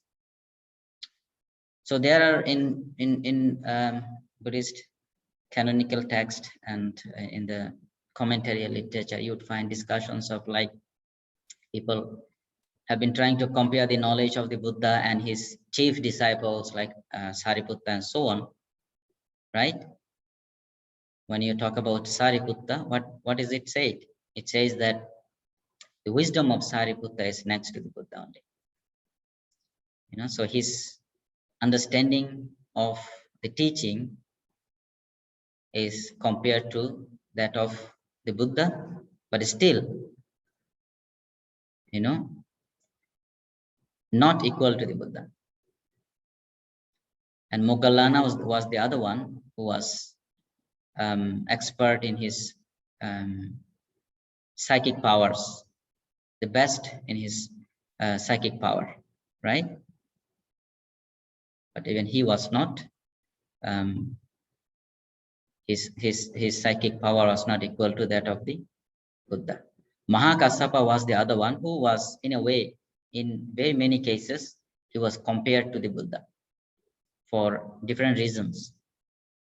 Many of the spiritual attainments, psychic powers, and specific knowledges that the Buddha had, Mahakassapa also had.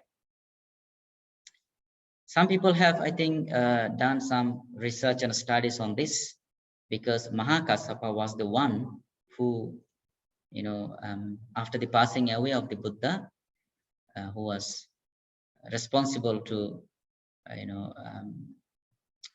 gathering this, calling for this meeting, first Sangiti, and presiding it. And also he was, I think, one of the most senior monk of the time. So he was, in a way, compared to the Buddha in many occasions. And it is said that Buddha, for example, at one occasion, the Buddha gave his robe, he exchanged his robe with Mahakassapa. And he has never done it with any other disciples. Okay, Mahakassapa is very famous for his extreme monastic practices. He used to follow extreme vinayas. All his life he has been living in the forest. When he was very, very old, at that time also he was living in the forest. So once the Buddha asked him to come back to locality, he said that do not wear this kind of heavy robes, come back to locality, have some good food, and you are getting older and older. But he said he refused. He refused it, and he said that I want to live all my life in the forest, so that the young monks, young monastics who join in the order can have inspiration. I do not, come back to locality, stay there. But then again, the Buddha said that, okay, then maybe I have this robe. You can take it, your one, you can give it to me. So he exchanged the robes.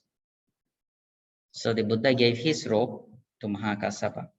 And people try to explain that this incident shows that the Buddha actually transmitting his authority as a teacher to Mahakassapa to guide the Sangha, which he did later on by calling for this meeting, presiding it, and then, giving different duties to different monks to remember the teaching, to carry out their practice, and so on. But even he was not really equaled to the Buddha. So because of that, I think when we try to talk about this Kamma Visaya and so on, and when you listen to this teaching of materialist, that people are, composition of these elements, in a way, this is really very, very convincing. Even from the perspective of anatta, there is no self. Somebody raised before the break, somebody raised this question: if there is no self, who experiences, who performs karma, and who experiences result, right? So it all comes down to this. So once we have these doubts, it is not clear to us, then if there is a certain convincing theory or philosophical thoughts given to us, we would be convinced by that. I think this is one of the examples. Next is Pakudakachayana or Kakudakachayana. So his reply to the king was that, this is not to be discussed. This is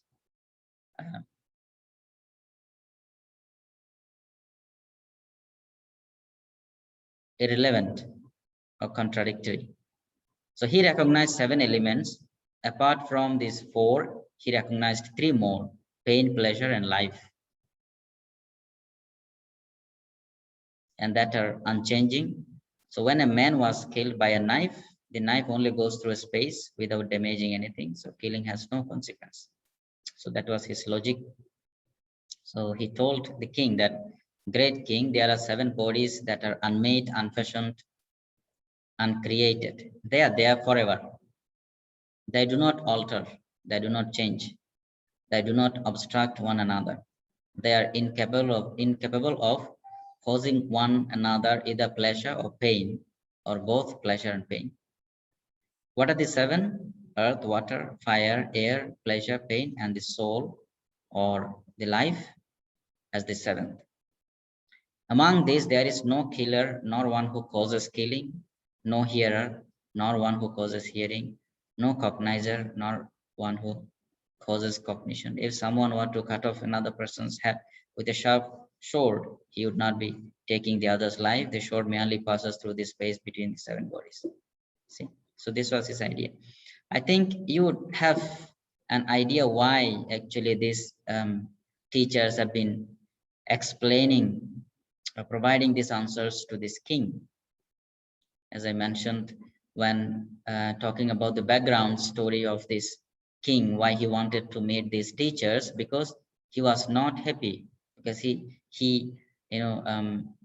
came to throne after killing his father, right? So he was not mentally happy. It seems like all these teachers are trying to console him, that what you did is okay, do not worry about it, right? So they are providing him different answers to his question with regard to moral actions.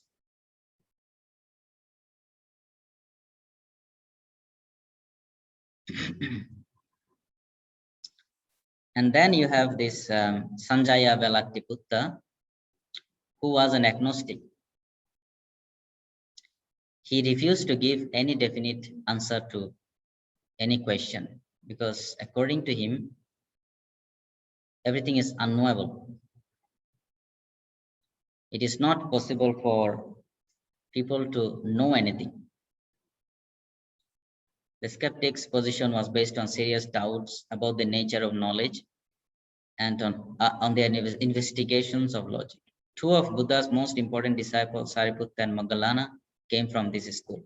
This is also a very convincing, theory, I think, that how do you know anything at all? What methods do you follow? Whatever you know, it is just, you feel it. You know it, you are knowing it, you are experiencing it. What about others? How can you say that what you experience, what you feel is true? That is the way everything should be known.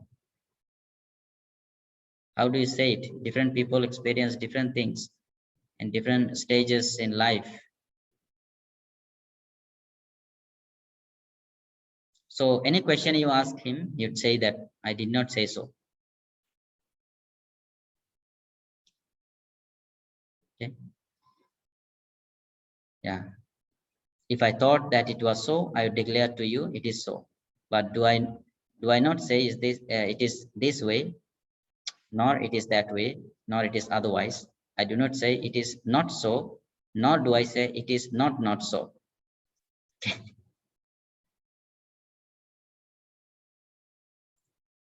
And the sixth one is Nigantana, founder of Jainism, also known as Mahavira. He's called Niganta as he belonged to the tradition of Niganta, or a group of ascetics who attempted to free themselves of physical and mental fetters through the practice of austerities.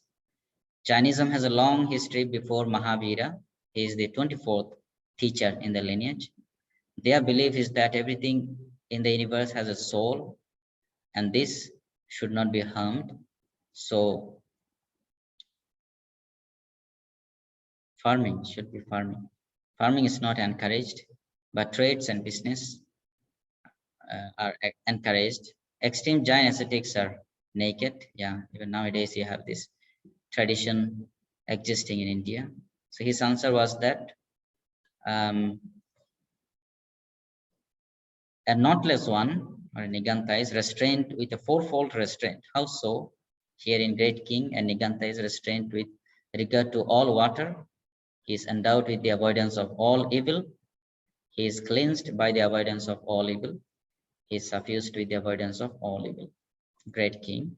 When a Niganta is restrained with this fourfold restraint, he is called a knotless, one who is self-perfected, self-controlled, and self-established. It seems like their practices are very, very, extreme. So they are very much conscious about their way of moving, talking, eating. In a way, I think this comes under the category of extreme ascetic practices in Buddhism. Yeah. Now we are going to discuss a little bit about Buddha's thought. But before that, does anyone have any question or remark? Sir, Mahavira, who is calling to the Mahavira? Mahavira, Niganta Nathaputta's another name was Mahavira. Yeah. Okay. Yes. Any other question?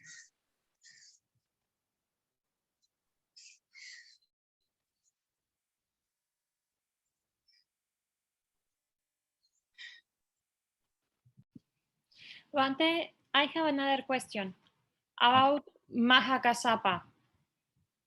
I remember that I also read that is he still in meditation, keeping the rope for the next Buddha to come?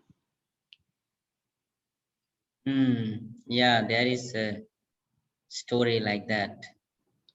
I'm not sure about it. I think it is probably popular in the Mahayana tradition, not so much in the Theravada tradition. I'm not very sure about it. That is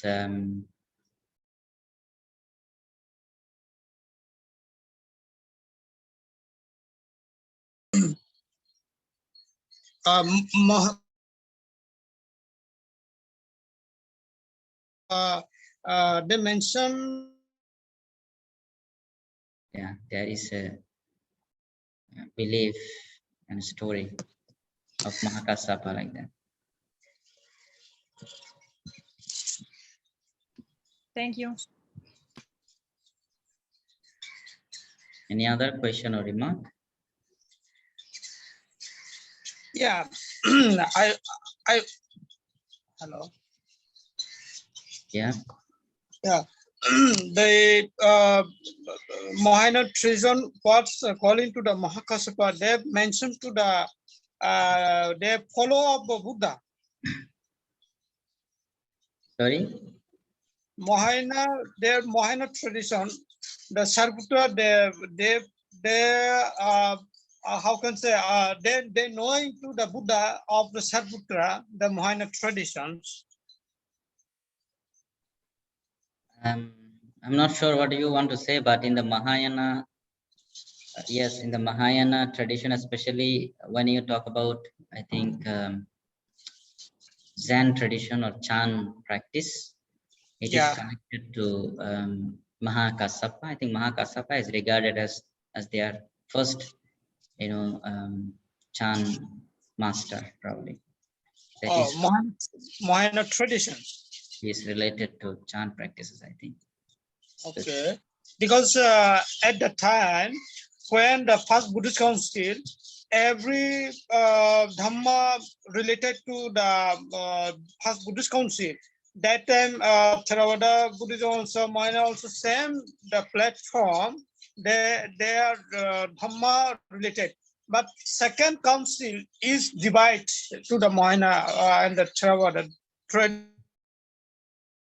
We will come to discuss about them later on. In the time of first council, there was no Mahayana thought at all. Even in the time of second council, we know of these two schools, Mahasangika and Staviravada, not Mahayana exactly. Mahayana traditions and Mahayana schools came into being only, much later in the time of probably first, second century, common era. So much later, much after Asoka. Yeah. Okay, then let's continue with this. Okay, so I mentioned about this in our last lecture that when you look at the first discourse of the Buddha specifically mentioned that first of all, you need to avoid these two extremes, right? Kamaso Kallikanu Yoga and Attakila Matanu Yoga. So these are in terms of practice. So in terms of philosophical view, they can be categorized and presented as Uchedavada and Sasatavada, nihilism and eternalism. Okay, so and you would find that many scholars of early Buddhism and Theravada Buddhism would say that Buddhism, in a way, developed against these two ideologies of Uchedavada and Sasatavada. So all the schools and all the philosophies that were present in the time of the Buddha could be categorized into these two groups. You have this, I was talking about the Samaya Phala Sutta, but that is the second sutta in the Digha Nikaya. The first sutta is Brahmajala Sutta, right? So in the Brahmajala Sutta, there is a mention of, I think, about 60 or 62 views. Okay, that have been existing in the time of the Buddha, even later also. Some of them are probably not existing as, philosophical thoughts and so on. Some of them are presented as logical possibilities. But anyway, all these ideologies and thoughts could be classified as Uchedavada and Sasadavada. And the middle teaching of the Buddha, if you say middle path, Majjhima Patipada, to be Noble Eightfold Path, the middle teaching is regarded as the Paticca Samuppada, the theory of causality or dependent origination in Buddhism. So those believing in the Uchedavada believe in the existence of physical self. Those upholding the idea of Sasatavada believe in the existence of metaphysical self. How so? Uchedavadins represent materialist. So the viewpoint of the materialist is that the body and the soul are not two different things. When the body dies, soul dies too. There is no afterlife. Right? So therefore, it is said that they believe in the existence of a physical self, where they accept that this self that they have also perishes with the dying of the body, with the breaking up of the body. On the contrary, those believing in the existence of metaphysical self, they say that the soul that is permanent, that is everlasting, that would survive. In fact, it is this soul that is going to experience the liberation and so on. So one is regarded as Vibhava Dikti, not Vibhada. Vibhava. There is a typing error here. Vibhava.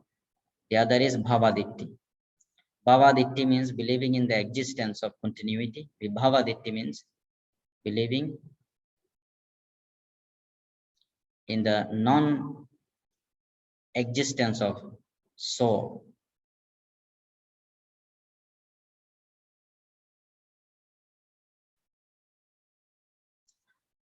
Now, some reflections on Buddhist attitudes to Brahminic society.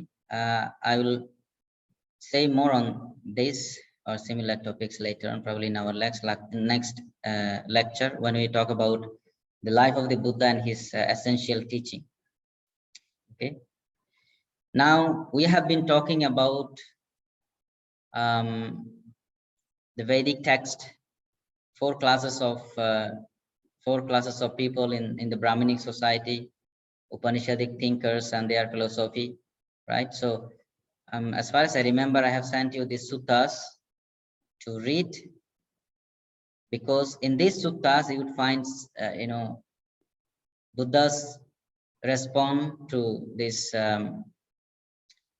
different views with regard to the class system that was present in the time of the Buddha. We have already discussed enough of the Samayapala Sutta. Now, if you look at the other suttas, for example, the Kuttadanta Sutta, the Buddha talks on proper sacrifice to a wealthy Brahmin, Kuttadanta. Now, if you remember, sacrifice, making of sacrifices was one of the important aspects in the Brahminic society, even in the Upanishadic period, right? Karma is defined in terms of performing sacrifice following a proper approach, right? And in the Brahminic society, there are verses that are present in this Vedic text, in these Vedas, glorifying different types of gods. And then there are prescriptions to perform particular sacrifices, so most of the time it involves sacrificing different types of animals. Okay, so when this Brahmin Kutadanta wanted to perform a similar kind of sacrifice, because he was advised by the Brahmins in his place, when he approached the Buddha, Buddha gave him a talk, and he presented his ideas on sacrifice, how these sacrifices that have been going on in the Brahminic society is actually not useful for what the Brahmin Kutadanta wants to achieve. And then the Buddha provided a different explanation, that isn't it better to sacrifice, for example, evil mentalities, unwholesome thoughts, and develop wholesome ones? So that is how the Buddha countered the idea of sacrifices. That is what you are going to find in this sutta. Next is Madurasutta. This letters signify, D signifies Digha Nikaya here, again, M for Majjhima Nikaya. In the Madurasutta, it is Kachana, one of the disciples of the Buddha. He talks to the king of Madura on the caste pride of the Brahmins in terms of overdriving and breaking of the 5 precepts and 10 actions, especially. So I think this is also significant because Kachana, it is not Buddha, it is Kachana who is talking to a king of Madura with regard to caste pride. You would find in different suttas, this is actually a recurring theme, that different Brahmins would approach the Buddha with the pride of being, highest caste person, and you challenge the Buddha that we belong to this highest caste. So we represent the pure form of human and so on. We have come out of the mouth of Mahabrahma and so on. Then other castes are lower. So this way, Brahmins would present their arguments and so on, and Buddha and his disciples would counter them in different ways. Here, Kachana was telling the king of Madura that, if people belonging to any caste break their precept, if they kill, if they steal, if they are engaged in sexual misconduct, if they lie, and if they are intoxicated, and then if they perform actions that are harmful to oneself and others, to the society, how are you going to actually respect these people to belong to highest caste? So it does not matter if it is a Brahmin or Kshatriya or Shudra or Vaishyas, right? If somebody is doing something wrong, that is wrong. So from that perspective, Kachana provided his answer to this king with regard to this caste pride. In a similar manner, in the Asalayana Sutta of the Majjhima Nikaya, it is now the Buddha who talks to a Brahmin called Asalayana, and refutes this idea of this caste system by giving different examples. In terms of birth, for example, the Buddha says that, as far as my knowledge is concerned, everyone is born in the same way. How can you claim that somebody is, came out of the mouth of Mahabrahma, somebody is from his thigh, from his shoulder, and so on? So that does not seem to be convincing. And he was also giving this example of wealth and power. This is very interesting. He was saying that, for example, if a Brahmin is having a lot of wealth, don't you think that he would keep people from other caste as his slaves to work for him? And then this Brahmana Salayana is saying that yes, that is very much true.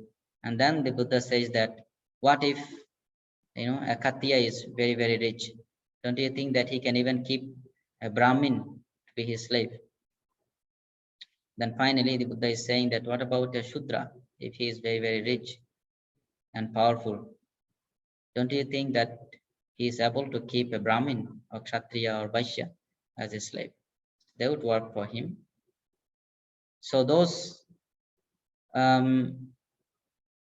fixed idea of caste system that was present was questioned by the Buddha and his disciples in this way. And lastly, in terms of their intentions and actions, this is more like how Kachana discussed with the king of Madura. So these are some suttas that you can look at and find out how the Buddha and his disciples refuted the caste system of the time. And you'd see that in the Buddhist order, he included everyone in his order, in the sasana. Once somebody become a monastic member in Buddha sasana, in the Buddha's dispensation, he is regarded as just follower of the Buddha. That's all his caste and all his identifications are gone. And this is explained with the example of waters from different rivers coming to the ocean and becoming one. Okay, so you have these suttas. I think for a better understanding and clearer understanding, you can look at these suttas on these aspects. Yes, so basically the Buddha covered the 16 Janapadas when he was teaching. Anga, Magada, Kasi, Kosala, Vaji, Malla, Chedi, Vatsa, Kuru, Panchala, Matsya, Surasana, Amsaka, Avanti, Gandhara, Kamboja. Kamboja, last time there was a talk about Kamboja. Seems like Kamboja is very close to Gandhara. I tried to find out what exactly this place is referring to. It seems like it is on the border of Gandhara and Parthian. I think now probably Iran, that area. These are modern districts and towns. I think I have included some maps also. So Kamboja is very close to Gandhara here.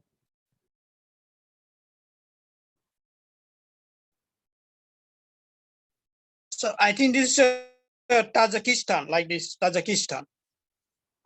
Yeah, it seems like. So it is this area basically.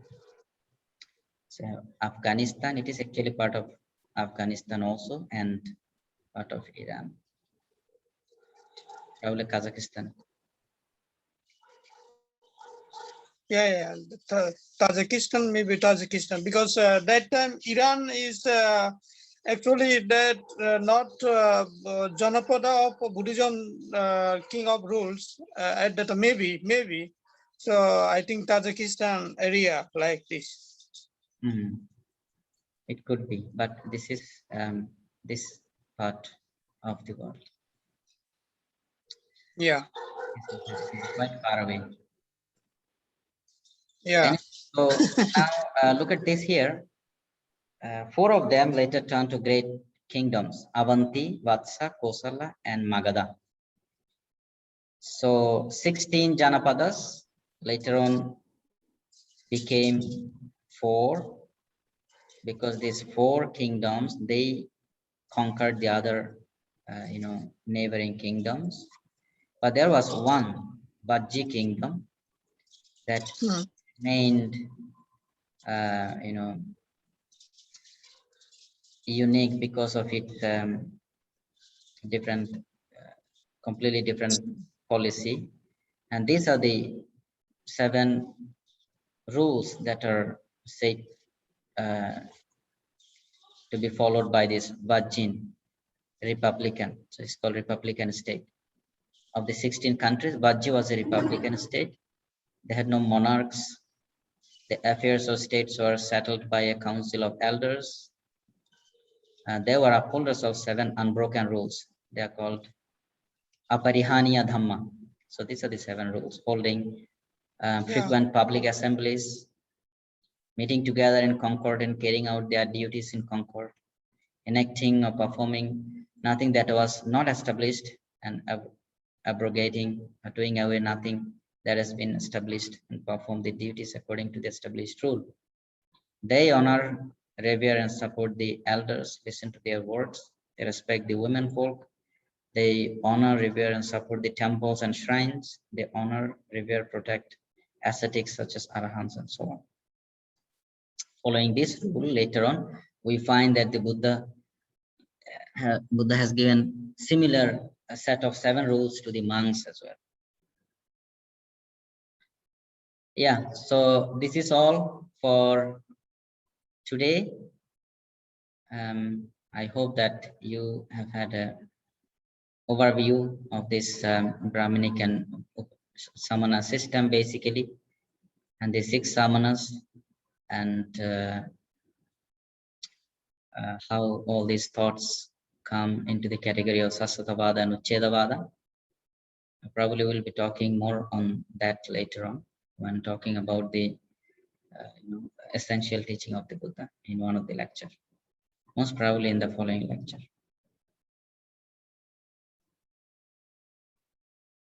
Yes.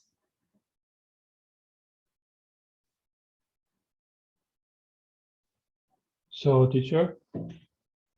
Hi.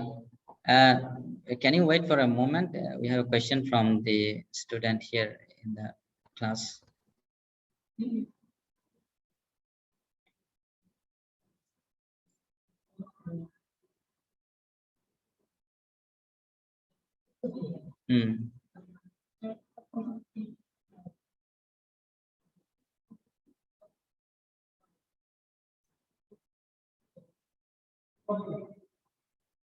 You can say it, yes. So if you are thinking of writing an essay comparing the views of these 6 teachers, and if you want to include the Buddha's teaching as well in the discussion, if you are having that perspective that these 6 thoughts or 6 schools represent a kind of wrong view from the Buddhist perspective, I think you can approach the topic from that direction as well.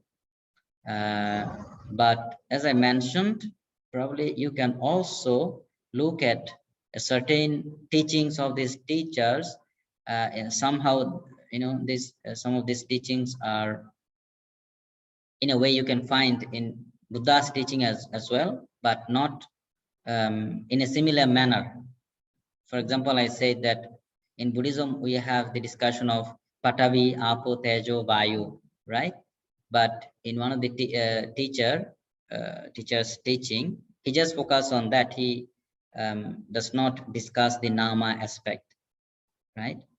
So even the idea of this agnosticism, can we really know things fully? What does Buddhism have to say about it? Okay. Yes, someone is saying something here.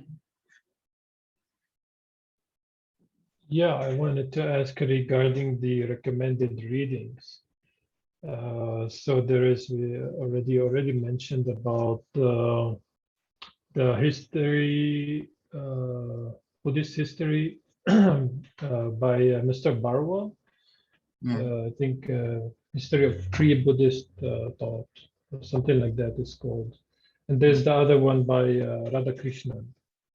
So if we want to start reading them, which one do you recommend we should start with first? Yeah, there are a few more. This one by B.M. Barwa is written long ago, so there are some that came later. You can, there is another one by Surendranath Dasgupta, I think. This one is probably later than even Radha Krishna. I think you can look at both actually, but I would say that probably Surendranath Dasgupta's one would be probably more suitable. I would send you the name of this name of his text and this author also. There are some that are you can say that because these are very big text. The text by B.M. Barwa is I think it's okay. It's about probably around 400 pages only. But the one by Radhakrishna is too big. The one by Surendranath is also is bigger. So yeah, in terms of the size, you can probably begin with B.M. Barwa. But there are some others that are very condensedly, presented the ideas. So maybe I start with the older ones and work my way forward. Do you think that's better? Yeah, so I'd probably look into some of the text, and then I would send you the text titles and the authors' names, and probably you can look into those texts first, because these are, I think, bigger text and also quite complex, extensively discussed everything. So I think it is better to begin with a simplified one. Are they in the reference text and the course outline document that you send us? Sorry? I said in the course outline we have a reference text. So are these the one you're talking about? Is it there in the reference text? I did not understand. You send us a PDF document. It's called the outline, the course outline.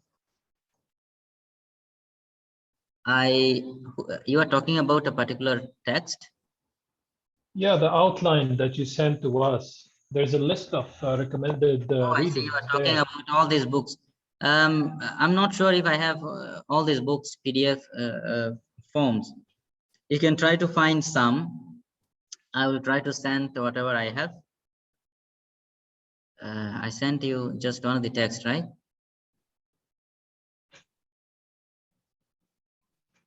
Can you find this text or not?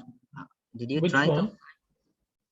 I mean, any text from the list of the books? Yeah, I found Krishna, this one, Radha Krishna's books, the 2 volumes. I found them online.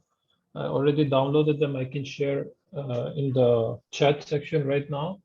And I also found Mr. Barwa's book also, it's there. Yeah. But I was wondering if there are other books that you would recommend as a first reading to start with now. To go along with your class, I mean.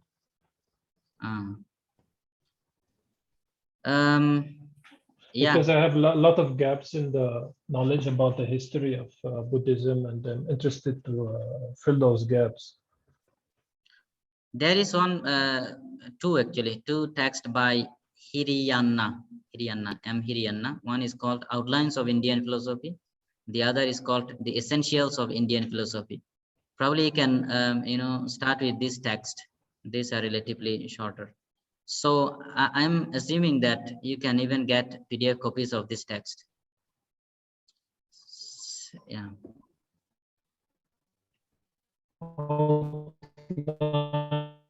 Of Indian philosophy. What's his name? Hiriyanna? Let me try to send you the name. Right? Did it go or not?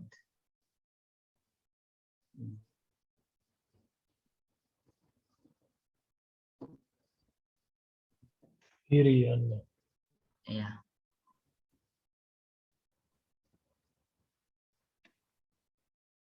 And the other one?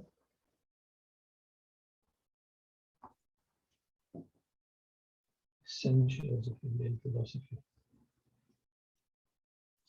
Same guy. Same author, yes.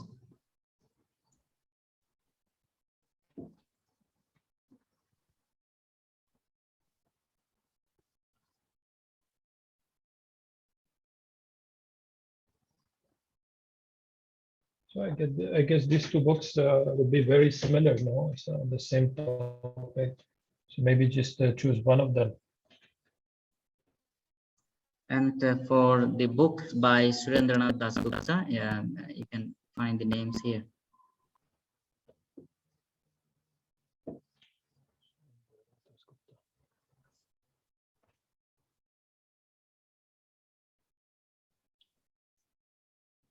Yeah. Okay. Okay, thank you, teacher. Welcome. Anything else? From me, no.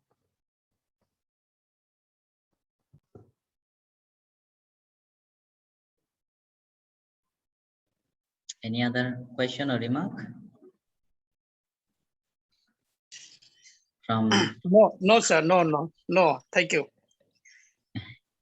okay. Okay. Natanjati? No? Venerable? Okay, then. If there is no other question or remark, we end our class here today. Thank you everyone for joining. See you next week. Thank you. See you soon. Okay, thank you. Thank you. See you. Okay.